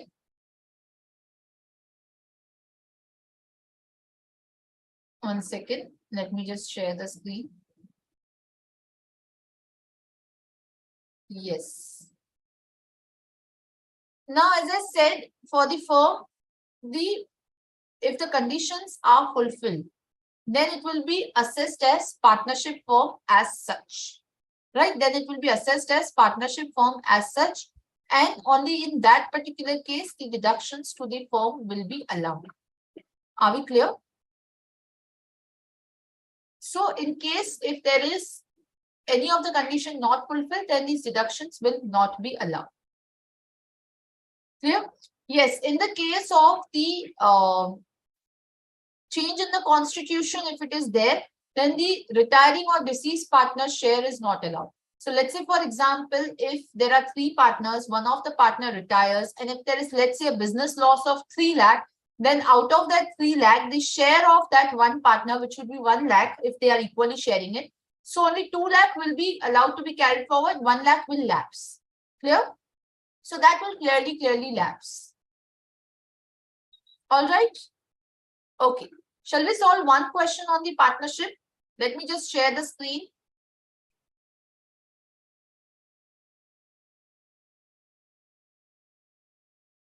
So we'll solve one of this question, illustration 12 from your module. Measures HIG, a firm consisting of 3 partners, HIG, carried on the business of the purchase and sale of TV in wholesale and manufacture and sale of pen under deed of partnership executed on 1/4/2011. H, I, and G were the partners in the individual capacity.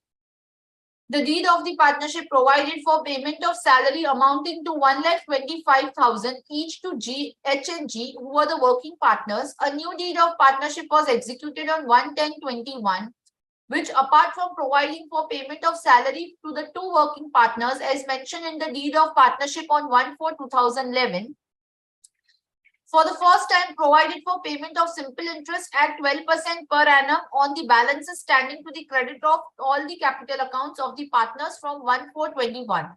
The firm was dissolved on 31st March 22 and the capital assets of the firm were distributed amongst the partners on 20th April 2022. The net profit of the firm for the year ended 31st March 22 after the payment of salary to the working partners and debit or credit of the following items to the P&L was 1,50,000. Interest amounting to 1 lakh paid to the partners on the capital balances standing to the credit of the capital accounts from 1/4/21 to 31st March 22. Interest amounting to 50,000 paid to the partners on the balance standing to the credit of the current account from 1/4/21 to 31st March 22.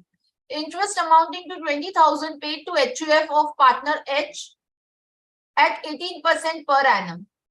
Payment of 25,000 towards purchase of TV sets, stock in trade made by cross-check on 1/11/21. 30,000 being the value of gold jewelry received as gift from a manufacturer for achieving sales target. Depreciation amounting to 15,000 on motor car bought and used exclusively for business purposes but registered in the name of partner H. Depreciation under 32(1)(2) amounting to 37,500 of new machinery bought and installed for the manufacture of pen on 1/11/21 at a cost of rupees 5 lakh.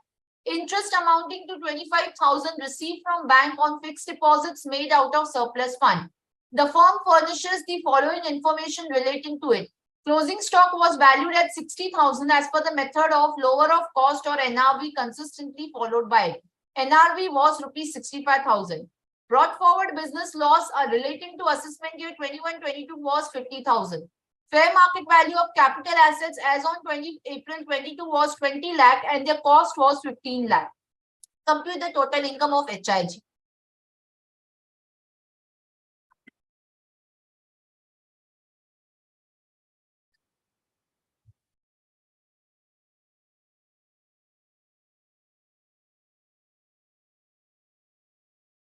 Yes, just go through the question and we'll solve together. Read it once again.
Okay, let me tell you then how do you have to deal with this question. So first we'll start with the net profit. What is the net profit which is given over here? Net profit which is given is 1,50,000. So the net profit of the firm for the year ended after 31st March 22 after the payment of salary to the working partners and debit and credit of the following item was 150.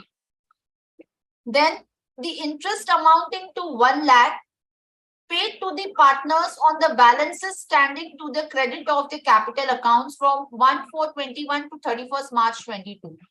What will be the effect?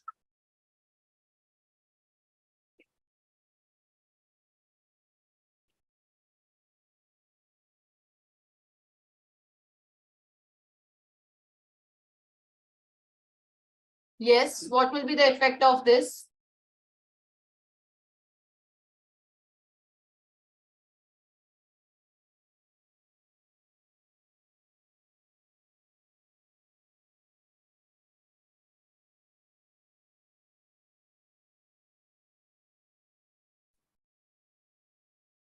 What is the effect of this?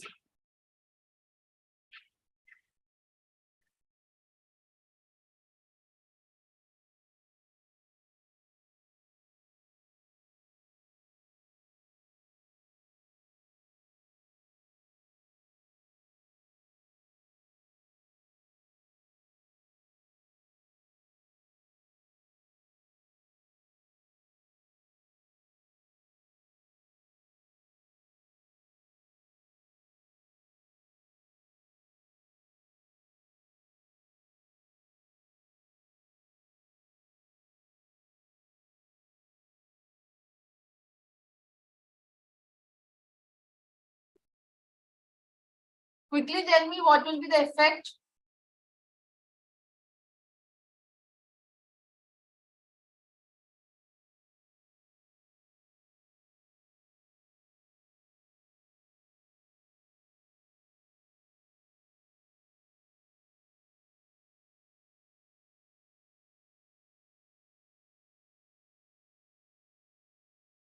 Yes.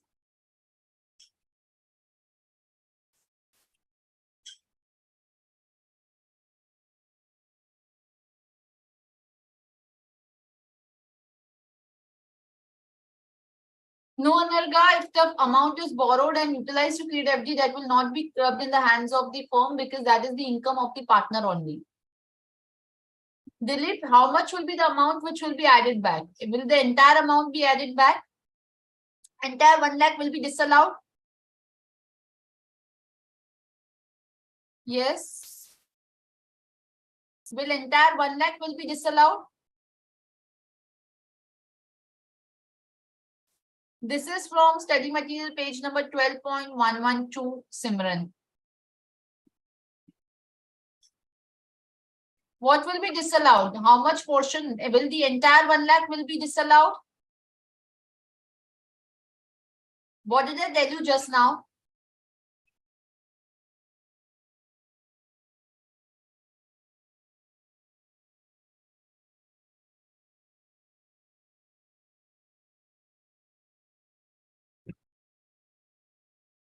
Yes, Dilip. Since the date of deal is from 1st October, not the entire 1 lakh will be disallowed, but the period, the interest amount from the period from 1st April 21 to 30th September 21, that will be disallowed. So the interest for the 6 months will be allowed, and for the balance 6 months will be disallowed. So 50% of the interest will be disallowed. So from the period which it is covered by the agreement, that will be allowed. So it should not be relating prior to the agreement. So the interest which is relating prior to the agreement, that will be disallowed. So only 50 will be added back. It will be disallowed. Okay. Next, interest amounting to 50,000 paid to the partners on the balances standing to the credit of their current accounts from 1/4/21 to 31st March 22. What about this one?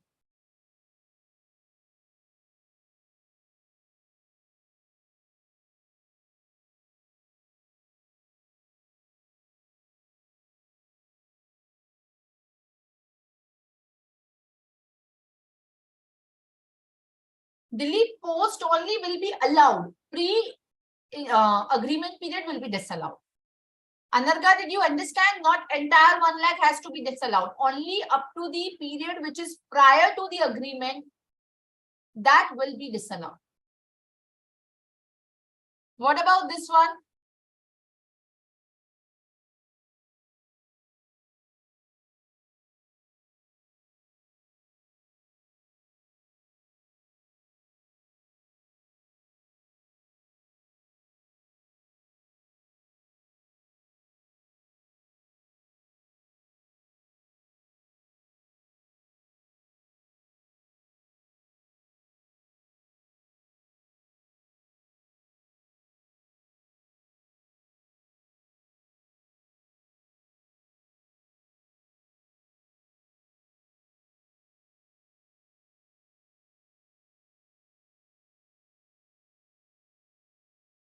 Yes, fast.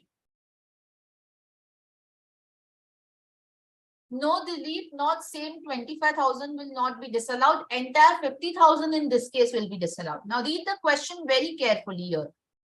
What is it saying?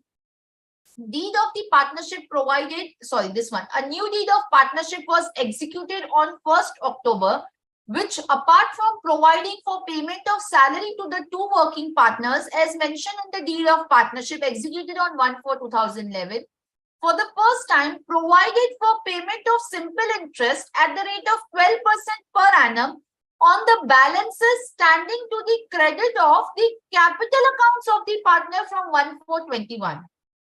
So the deed has not provided for the 12% per annum on all the accounts of the partners. It has provided only on the capital account of the partner. So this interest of 50,000 which is there, which is on the current account, is not authorized by the partnership deed. And therefore, this entire 50,000 will be disallowed. Are we clear? This entire 50,000 will be disallowed since this is not at all authorized by the partnership deed. Third one, interest amounting to 20,000 paid to the HUF of partner H at the rate 18% per annum. What will be the effect?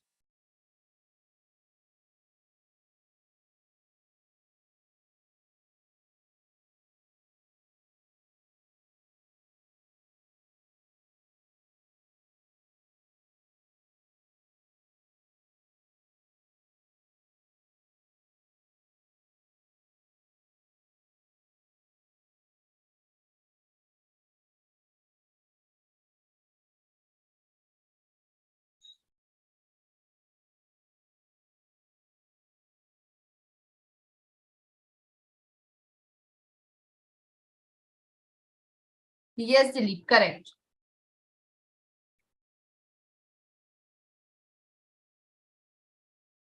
What about this third adjustment?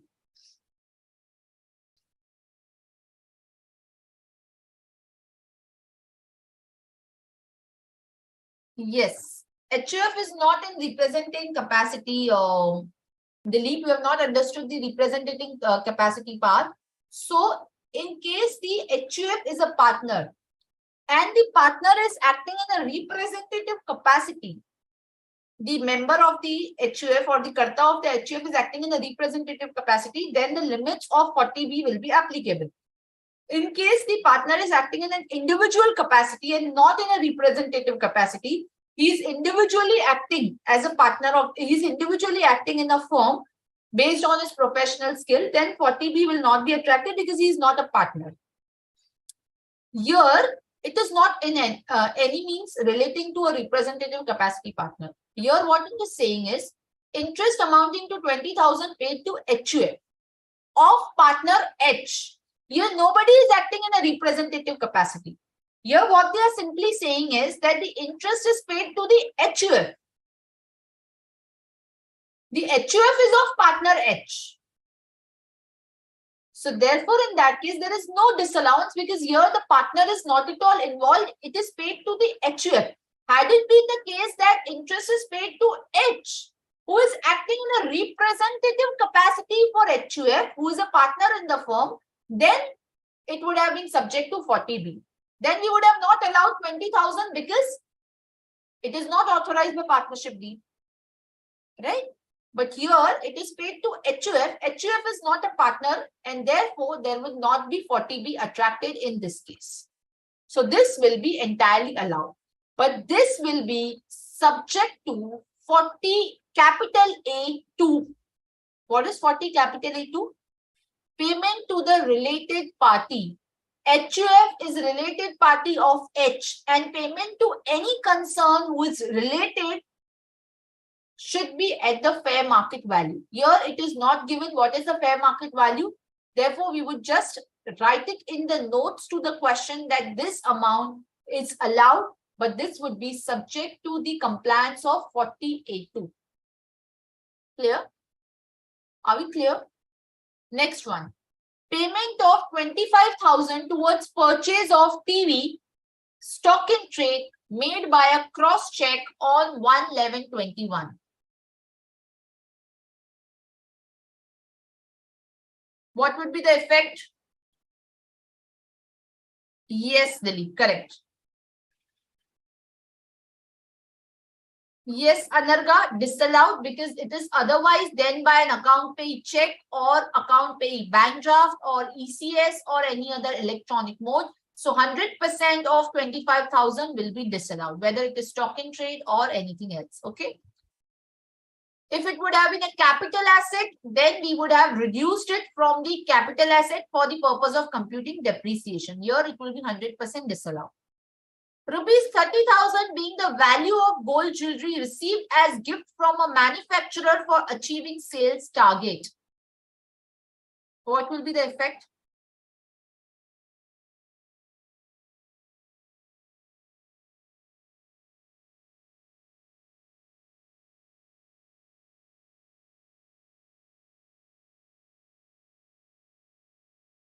Yes, Dilip, correct. What would be this effect?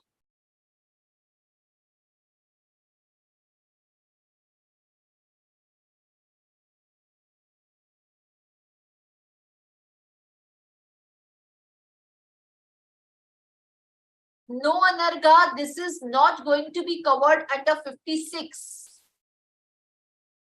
This is not going to be covered under 56 only. There is another provision as well.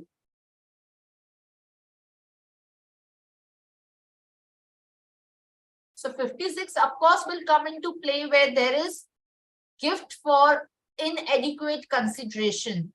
But there is one more point over here. Here, there is no consideration which is given. So, of course, 56 can apply, but since the value is less than 50,000, 56 to 10 is not applicable. Dilip, yes, you're correct. It's a business income. This 30,000 which is received will be taxed under 28(4) of the Act. What was 28(4)? We had done it while doing PGBP, while doing PGBP. If the benefit is received under 28(4), it will be taxed. Any benefit arising from business, it will be taxed. Since it is already credited to P&L account, no further adjustment is required. Okay. Next is depreciation on motor car bought and used exclusively for business purposes, but registered in the name of partner H.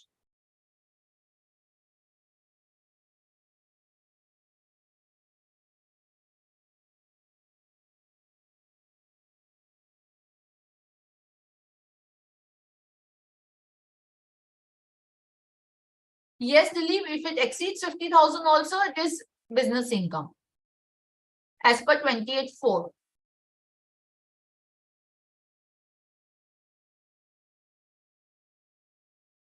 Yes, it is allowed, Anarga. Very good. Here, if you remember, I had told you while doing the depreciation part and the PGPP that depreciation on the motor car owned or any asset owned and used for the business is allowed. Even though it may not be registered in the name of the firm, that is not material. The registered owner is not required. The one who is legally owning it is required. This was held by Supreme Court in Mysore Minerals. Okay. Next adjustment is depreciation under 32(1)(2) amounting to 37,500 of new machinery bought and installed for manufacture of pens on 1/11/21 at a cost of rupees 5 lakh. What will be the effect?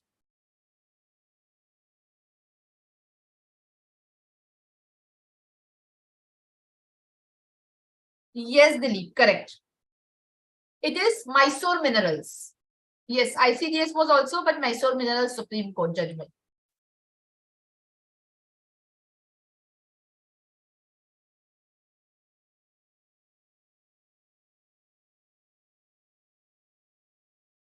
Yes, Anarga, it is talking about the additional depreciation. So 5 lakh into 20% for the half year will be provided, and the balance 50% can be carried forward to the next year. Balance 50% of the additional depreciation can be carried forward to the next year. Okay. That can be claimed in the next succeeding year. Fine. So that will be reduced. Next is interest amounting to rupees 25,000 received from bank on fixed deposits made out of surplus funds.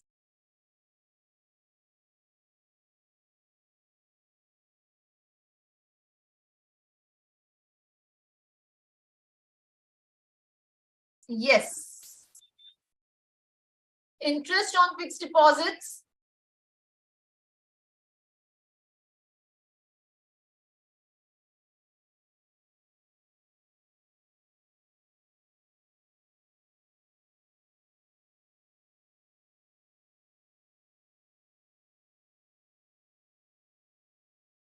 Yes, Dilip, it will be income from other sources. Okay, this will be income from other sources. So it will be reduced from PGBP and taken to income from other sources.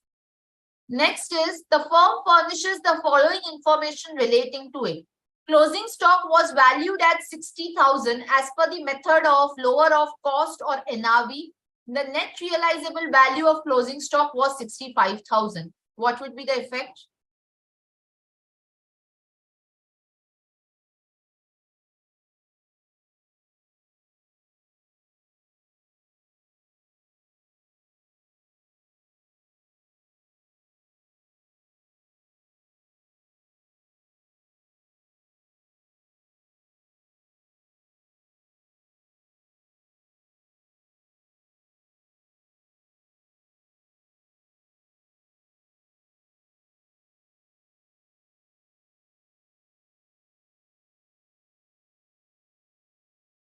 What will be the effect of this? Yes, Dilip, you are correct. So in case of the dissolution of the firm, the closing stock has to be valued at the net realizable value as per the ICDS 2.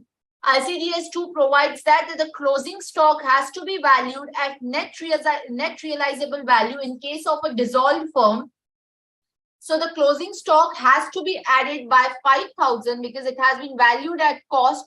So we'll add 5,000 and take it to the NRV. This is as per the ICDS 2. Okay. Brought forward loss, we'll keep it aside for a few minutes. Fair market value of capital assets as on 20th April was 20 lakh and the cost of acquisition was 15 lakh. What will be the effect?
Yes, Anarga, under 9B, there will be the tax in the hands of the firm. So we have done section 9B. What does it provide? That where the partner receives. Here in this case, what is it provided? That the question itself provides it that where there is a dissolution. Here there is a dissolution because there was a firm of 3 partners and there was a dissolution of the firm and the capital assets were distributed amongst the partners on 20th April 2022. The firm was dissolved on 31st March 22 and the capital assets of the firm were distributed amongst the partners on 20th April 22. So what does the Act provide? 9B section provides that where the partner receives during previous year any capital asset or stock in trade from the firm in connection with the dissolution. In connection with the dissolution, then the firm shall be deemed to have transferred the capital asset or stock in trade to the partner in the year in which the capital asset or the stock in trade are received by the partner. So this will be taxable not in the financial year 21-22, but since this is received by the partner on 20th April 22, so this will be taxable in the previous year 22-23. So you will not add capital gain in this year, but in the next year. And what will be the capital gains over here? The capital gains here will be determined as per the capital gain provision. But the fair market value of the capital asset will be deemed to be the full value of consideration. The fair market value will be deemed to be the full value of consideration. In this particular case, the fair market value is provided here. The fair market value is 20 lakh. Cost of acquisition is also provided 15 lakh. So 5 lakh will be the capital gain in the next year. Will 45(4) be also attracted in this case? Whether 45(4) is also applicable? No, Dilip, it is not capital gain in the hands of partner. 9B said it is capital gain in the hands of the firm. Clear? Will 45(4) be also applicable?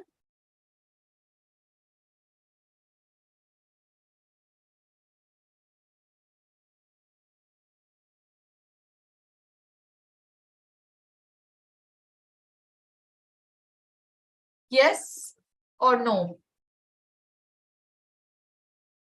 Will 45(4) be also applicable?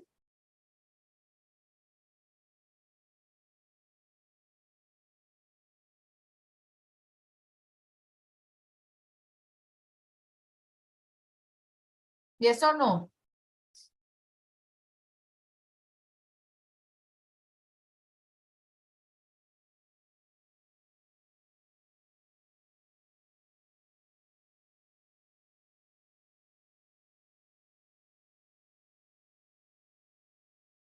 No anarga, 45(4) will not be available. 45(4) will not be applicable. So 45(4) is applicable only when there is a reconstitution and not in a case where there is dissolution. So 45(4) will not be attractive. It is only in the case of the reconstitution. Reconstitution means where there is retirement, admission or change in the profit sharing ratio. Here it is a case of dissolution. Clear?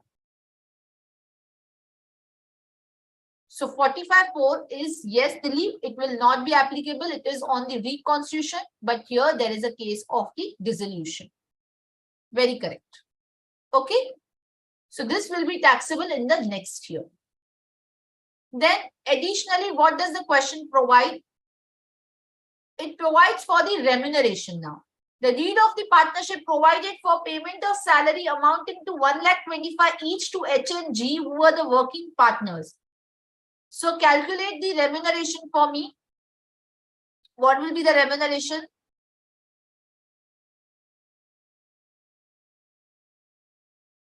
So first you will add back this particular remuneration. 1,25,000 each means 2,50,000 you will add back.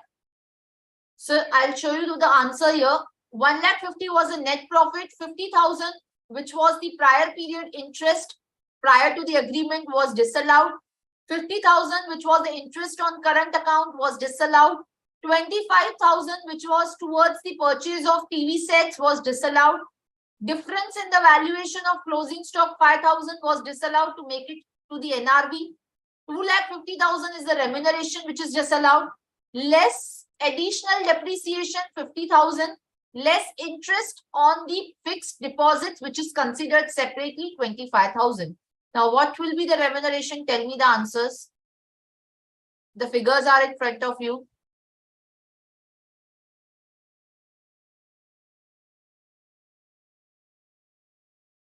Also, there is a business loss, brought forward business loss, whether we'll allow that and then calculate the depreciation, or first we'll calculate the depreciation.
Yes. Quickly tell me.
What is the remuneration you are getting?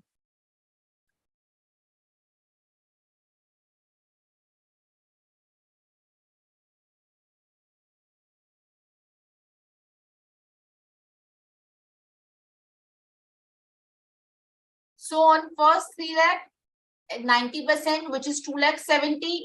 On balance, 1 lakh 55,000 of the profit, 60%. Where we will not consider business loss. Business loss, we'll take it separately because this is as per the PGBP, you will have to compute the book profit. So it comes to 3 lakh 63,000. Salary actually paid is 2 lakh 50,000. So therefore, in that case, the deduction will be allowed of 2 lakh 50,000. Then you will set off the business loss, add income from other sources. The total income will come to 1 lakh 80,000. Are we clear? Clear? Any doubt? Any questions? Any doubt? Okay. Let's proceed further then.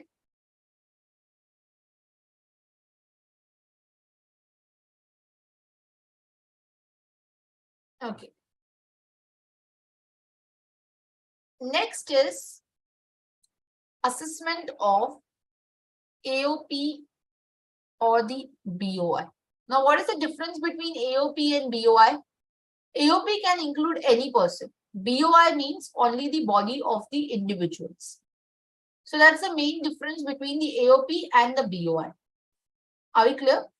So AOP and BOI are included again under the person's definition. So therefore, they are separate legal entity in terms of, or separate person in terms of their taxability. So where there is a group of person coming together for the carrying on the business activity or do any adventure through the common funds, through the common actions, then they are assessable as association of person. So when they come together to do business together through the common fund, through common activities, then they are treated as association of person, or they have the common purpose, objective. So that is the association of person. Okay. And for the BOI, it is again the same, but it's just the body of individuals. Now, computation of the income of the AOP or BOI is done in a different manner. Is done little differently. That's what we will understand now. But in terms of the AOP or BOI, the tax rates, the surcharge which is there, which is same as the individual only, right? Now, whether the new scheme under 115 BAC is applicable to the AOP, the answer is no. The AOP and BOI are not taxed under one, they cannot go under 115 BAC. That is only for individual or HUF. Okay. Now let's try and understand how the AOP taxation happens. So in computing the total income of the AOP, first tell me that whether we can allow the remuneration and interest which is paid to the members of the AOP. Whether we can allow that.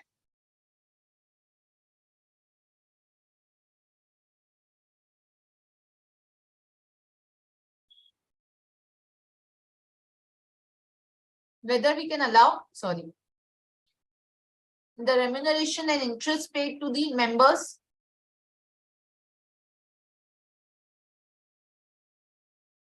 Yes or no?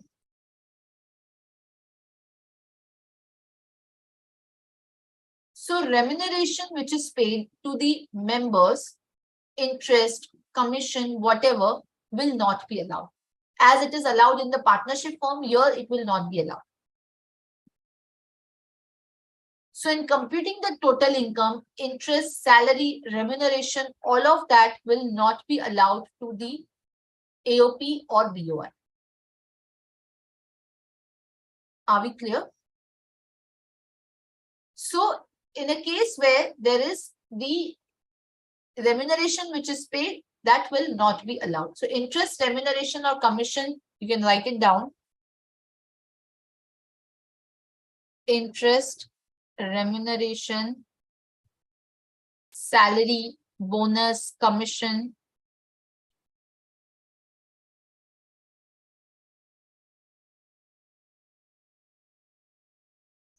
paid by an AOP or BOI to its member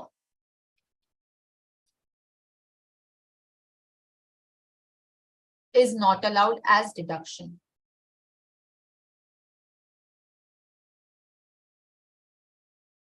However, there are exceptions to it. And what are the exceptions? Where interest is paid by AOP or BOI to any member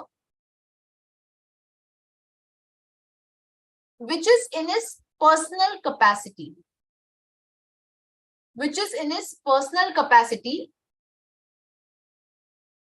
but he is member in representative capacity.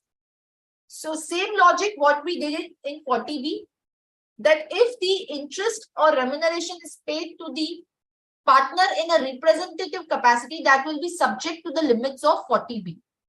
Here also, if the member is in a representative capacity, then 40BA will apply and the interest will be disallowed.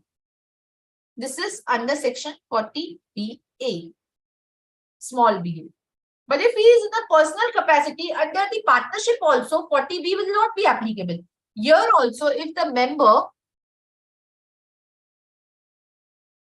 receives interest in his personal capacity, 40BA will not be applicable.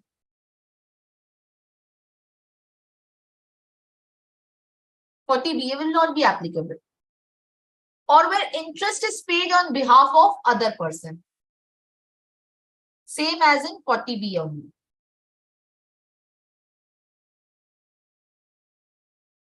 Behalf of other person, because he is not then acting as a member, or the interest is basically not being paid to the member. Or where the interest is paid to any member who has also paid interest to the AOP.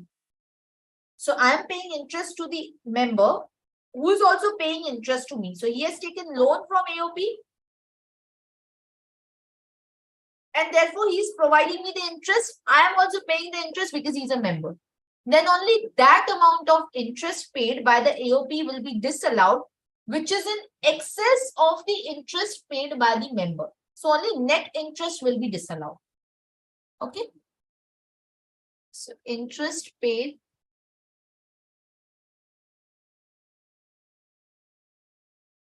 to a member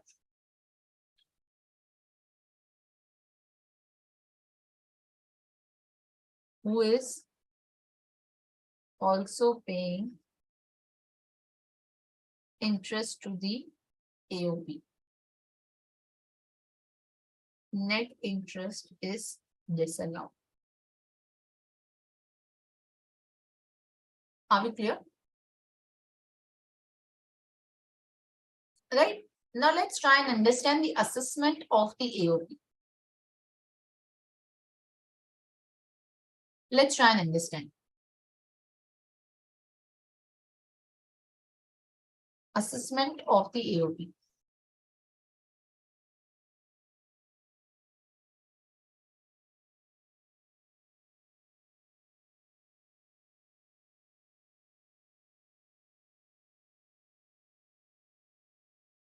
So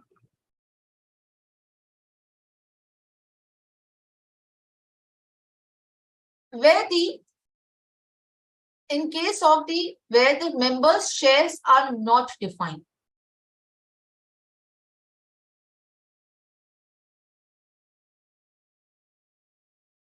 Members' shares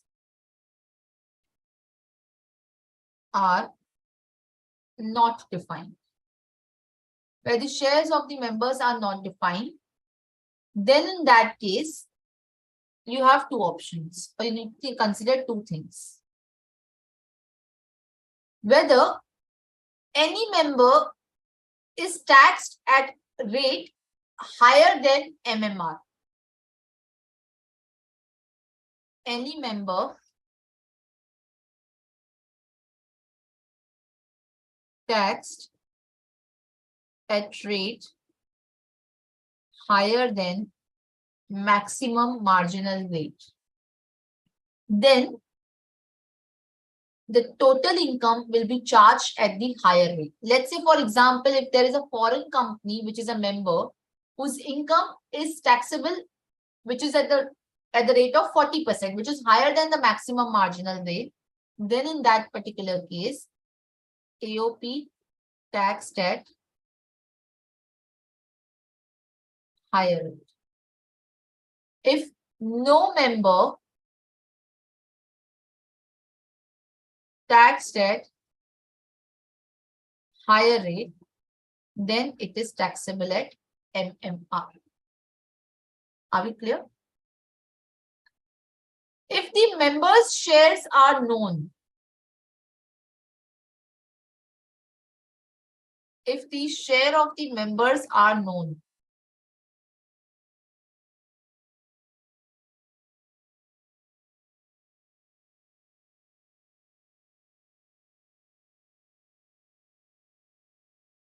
then where any member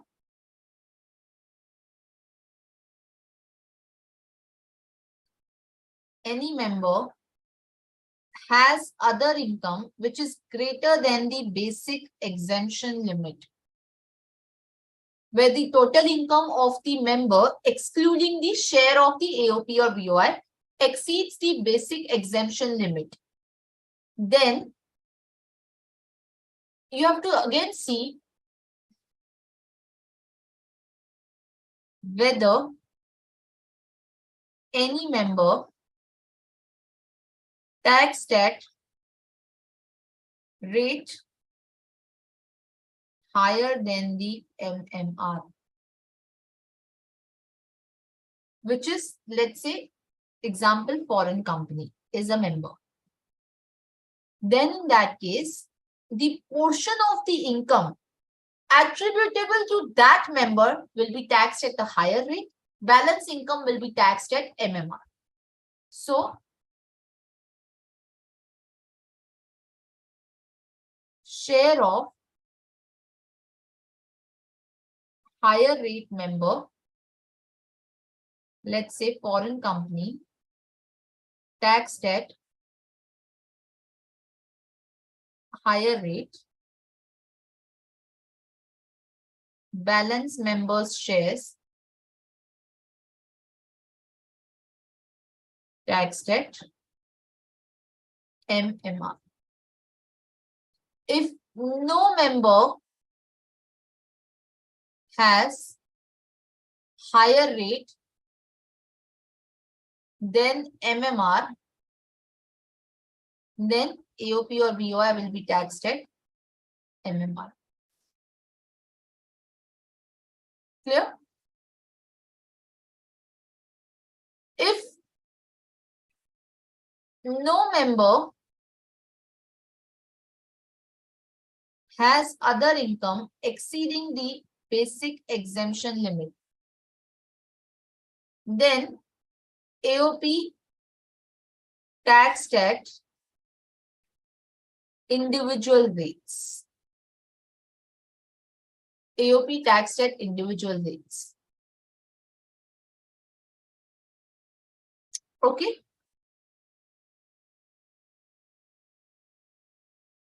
So this is how the assessment of AOP happens. Now, assessment of the share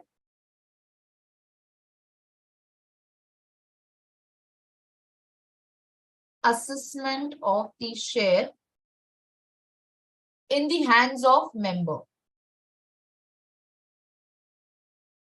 In the hands of the member. If the AOP is taxed at MMR or higher rate, share of the AOP or BOI will not be included in the total income of the member. So in these cases, member not taxed on his share in both of these cases. So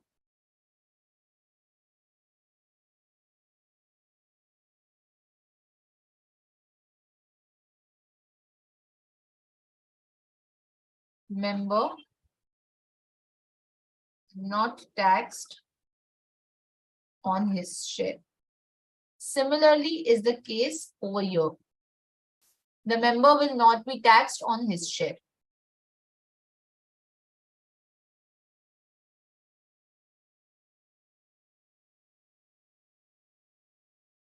But where the AOP has not paid the tax on the total income, or if the AOP has paid the tax at the regular rates applicable to the individual, which is in this particular case, the member's share in the total income of the AOP or BOI shall form part of this total income, and then he will be allowed the rebate. So that's what we'll understand. So here in this case, member's share will be included in his total income under section 67A, and rebate will be allowed under section 110.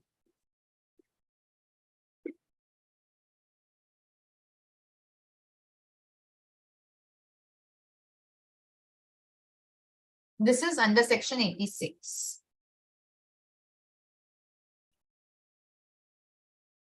And if AOP has not paid the tax, then the member's share in the total income will be included and taxed at regular rate. So if AOP or BOI has not paid tax, then members taxed on their share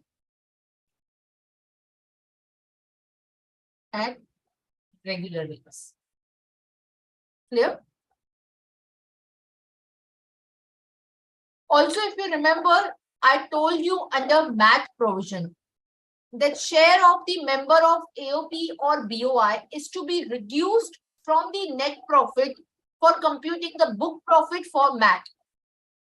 So if you remember, there was this adjustment under MAT that under section 86, if no income tax is payable on the share of the member of AOP or BOI, a company which is member of AOP is not required to pay tax, right? And therefore, explanation 1 to 115 JB provides that the share of member of AOP or BOI of a company on which no income tax is payable under 86 shall be reduced while computing the book profit under MAT. Right?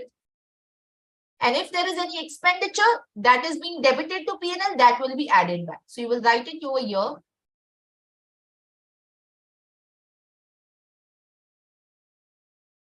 For the purposes of computing,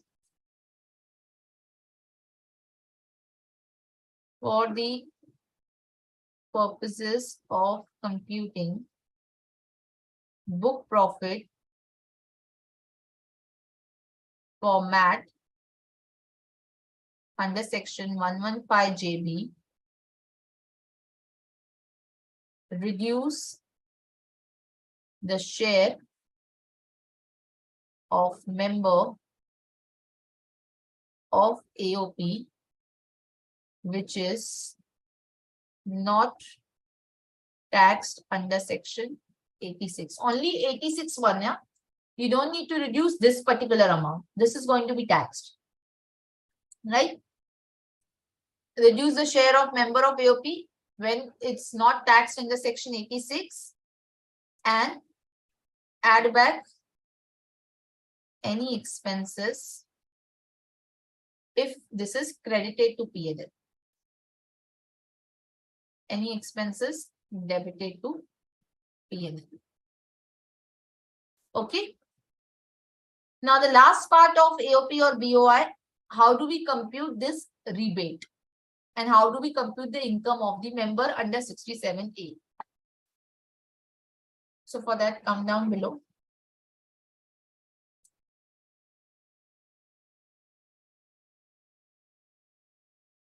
So where AOP or BOI is taxed at normal rate.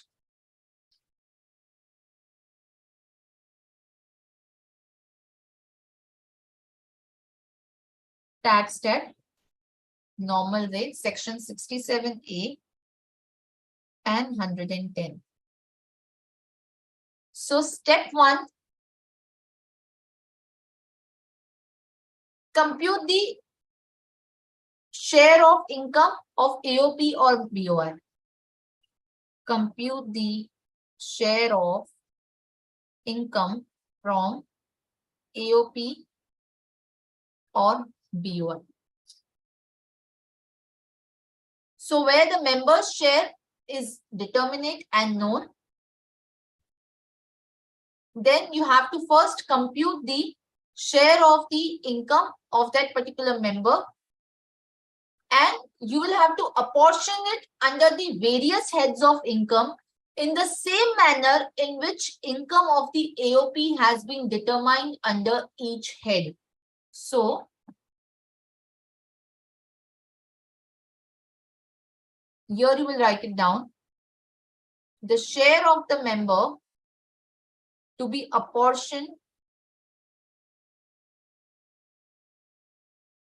under the various heads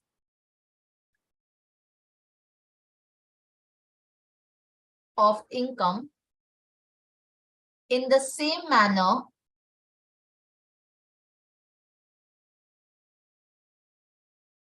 in which AOP or BOI income has been determined. Okay. So any interest, salary, bonus, commission paid to a member will be deducted from the total income, and the balance will be apportioned. So interest, salary, bonus, commission have to be excluded, right? So that have to be excluded. Then any interest paid by a member on capital which is borrowed by him for the purposes of the investment in the AOP or BOI will be allowed as deduction while computing his share of income. So if he has borrowed any amount, that amount will be allowed as the deduction. Okay. So how will you do is total income of AOP or BOI. First, we'll take into that consideration. Less interest, salary, bonus, commission to members. You will reduce it, right? And the balance apportion between the members in the agreed ratio. Apportion under various heads in agreed ratio. Okay. Now from this, you can reduce it, the interest for the loan taken for investment in AOP or BOI. Or rather, how you can do is step 2.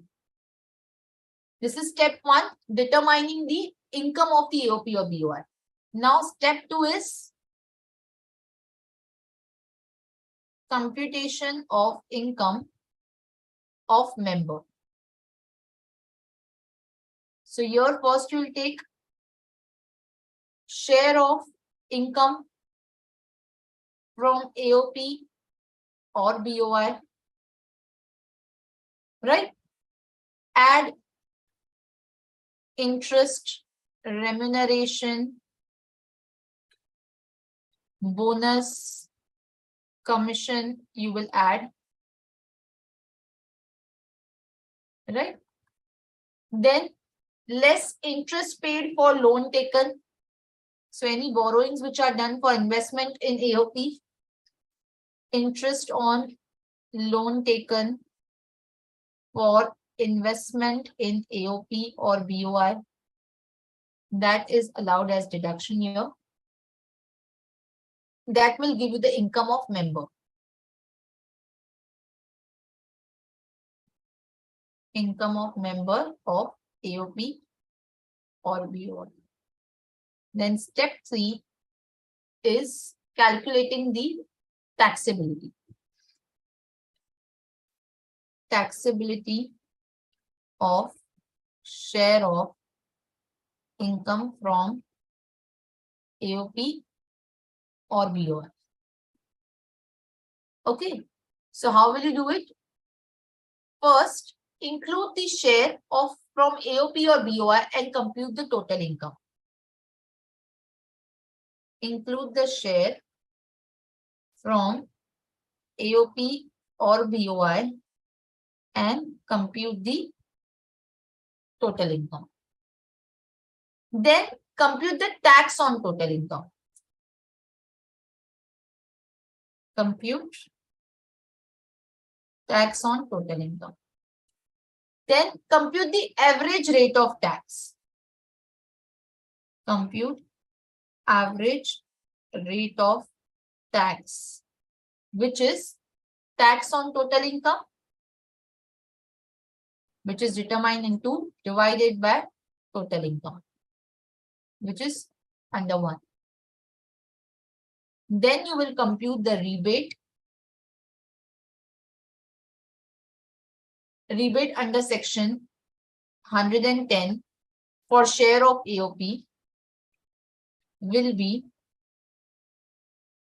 share of AOP into average rate of tax, which is determined in step 3. Then your tax payable is 2 minus 4. This is how you need to compute it. Are we clear? This is how you need to compute it. Shall we solve one small question in relation to this? Okay, I'll just share the screen now from your module only. JK and Associates is an association of persons consisting of 2 members, J age 40 years and K age 37 years. Share of the members are 60% J, 40% K. Income of the AOP for the previous year 21-22 is 7 lakh. Compute the tax liability of AOP and the members in the following situation. Assuming that J and K do not opt to pay tax as per 115 BAC, J and K have their income other than income from AOP amounting to 1 and 5.7 lakh. J and K income other than income from AOP amounting to 1.5 and 2.30 lakh respectively. Now, in the first case, what will be done? First, we'll think about the first situation.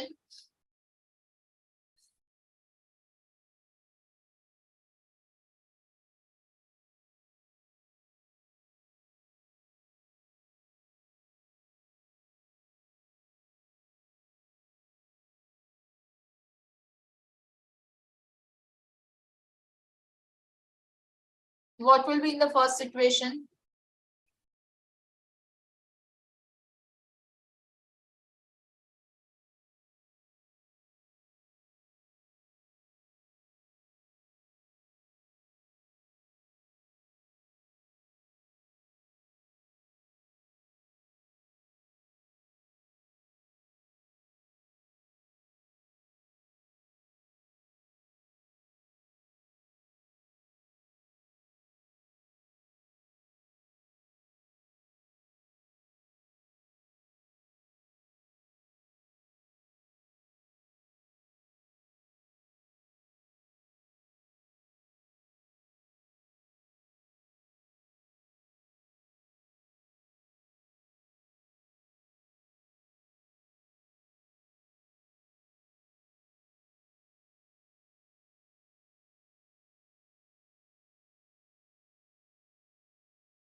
Yes, fast.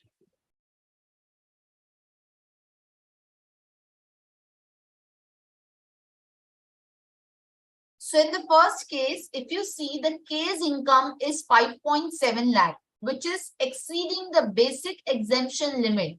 Therefore, if any of the members' income exceeds the basic exemption limit, here the shares of the members are also defined. Then the AOP will be taxed at the maximum marginal rate. AOP will be taxed at maximum marginal rate, which is in this case 42.744%, 30% plus surcharge of 37% plus 4% cess, right? So the entire income of AOP, which is 7 lakh, will be taxed at 42.744%. In the second case, where J and K's income are both below the basic exemption limit, then in that case, we will compute the rebate under 110 and the AOP would be taxed at the rates applicable to the individual. So how will we do it? Let's try and understand. So I'll just explain it, how we are going to do it. Okay. So AOP would be taxed at the rate of individual. What is AOP's income? 7 lakh. Now 7 lakh on that, the rate which is applicable to the individual. What is the tax rate applicable to the individual? What is the tax rate? What will be the tax amount?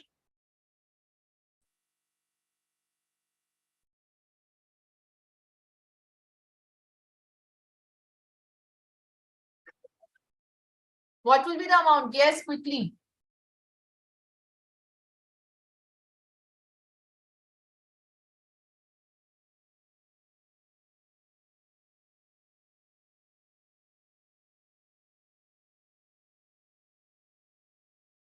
Yes. Calculate the tax liability. 7 lakhs. What is the tax which should be there as on the individual also?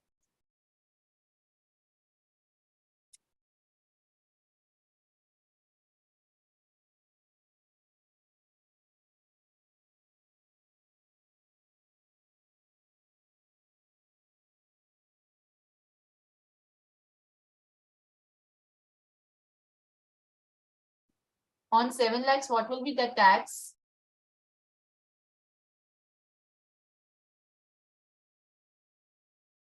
Yes, fast. No, Anarga, it's not higher than MMR. Higher than MMR would only be the case where there's a foreign company. Here, there is no foreign company, right? So here it will be at MMR only. Here it's only exceeding the basic exemption limit.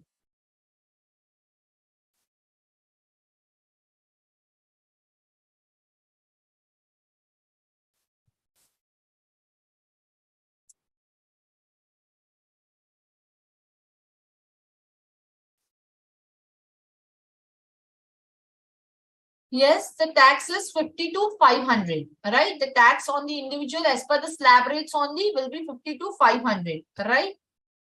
And then we will add the cess to it. So what you will do is here you will write down.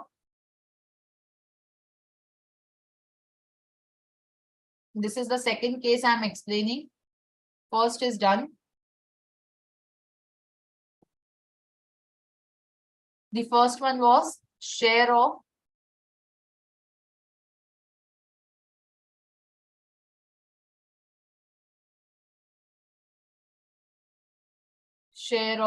K exceeding the basic exemption limit. Therefore, AOP taxed at MMR, right? At 42.744%. Second case is share of all members is less than the basic exemption limit. Therefore, AOP taxed at rates at slab rates, or you can write down slab rates. So the tax comes to 54,600. Now you will compute the rebate and tax on share of member. So we have two members, J and K. Okay. How we'll compute it? So share of profit from AOP.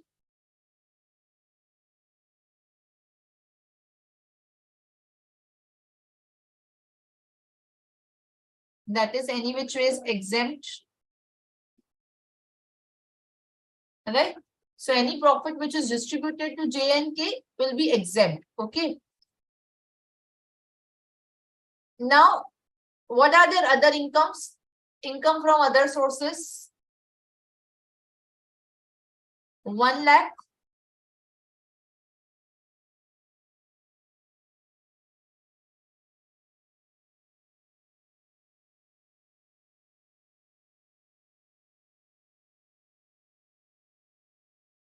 This is I'm solving the first case. 1 lakh and 5 lakh 70. This is the first case. Total income was 1 lakh and 5.7 lakh. Tax on this, here it will be nil. Here it will be 26,500. Right? And or rather, I have not considered your cess. Here it will be 27,560, including cess. Right? Whether there will be any rebate, there will not be any rebate here. Okay. So this is the final amount. In the second case, in the second scenario, the share of profit will be taxable because the firm is taxed, the AOP is taxed at the normal rates. So share of profit now is how much? 7 lakh is the profit. So 60% belongs to J, which comes to 4 lakh 20. And 2.80 lakh will go to J, will go to K. Income from other sources is 1.5 lakh and 2.3 lakh. Right? So my total income will come to 5.7 lakh and 5.10 lakh. Okay, this is the second scenario. Tax on this will come to 27,560 and here it will come to 15,080. Now my average rate of tax will be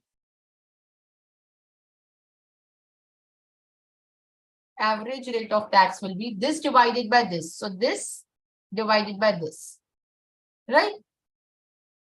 Which is, let's say this is A and this is B. So B divided by A. This comes to 4.835% and this comes to 2.957%. Now my total tax liability is 27,560 and 15,080, right? Now what will be the rebate which will be allowed to me?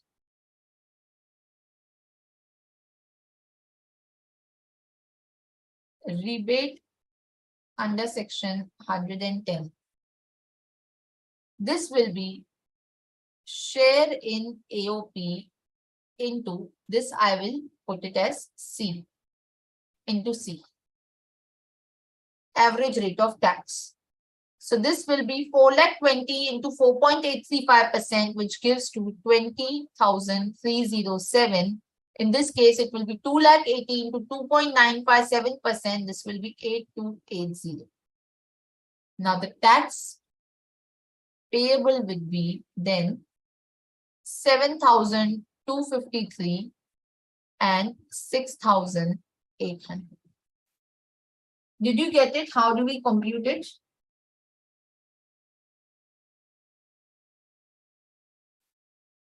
Including the cess, Anarga. That is including the cess. You have not included cess of 4%. Okay. Any questions? Any doubt?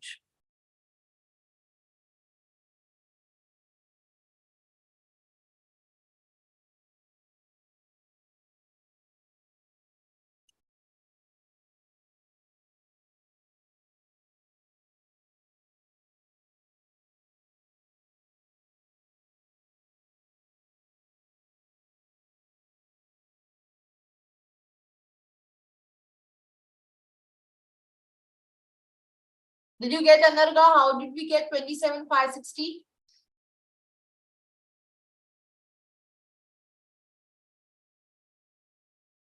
So total tax comes to 26,500 plus cess of 1,060 rupees. That's our 27,560. Okay.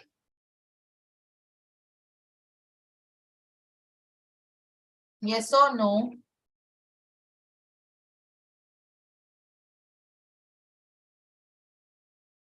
Okay. If there are no further questions, we can close this session. Okay, Anarga, you have not yet understood. So on 5,70,000, if you see the income is 5,70,000, on that first 2.5 lakh is exempt. Then 2.5 to 5 lakh is 12,500. Then over and above that is taxed at 20%. So 12,500 plus whatever comes at, I think 20% comes to, I think 1 second. 20% comes to 14,000. So 14,000 plus 12,500 plus 4% cess. Clear, Anarga? I have completed as per the slab rate only.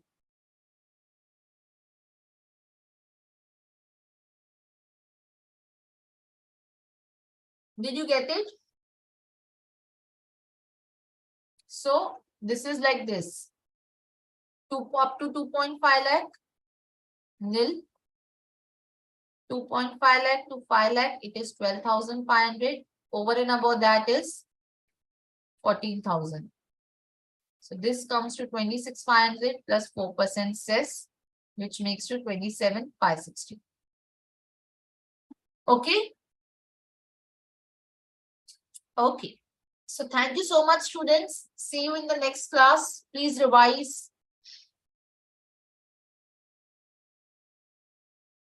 Thank you.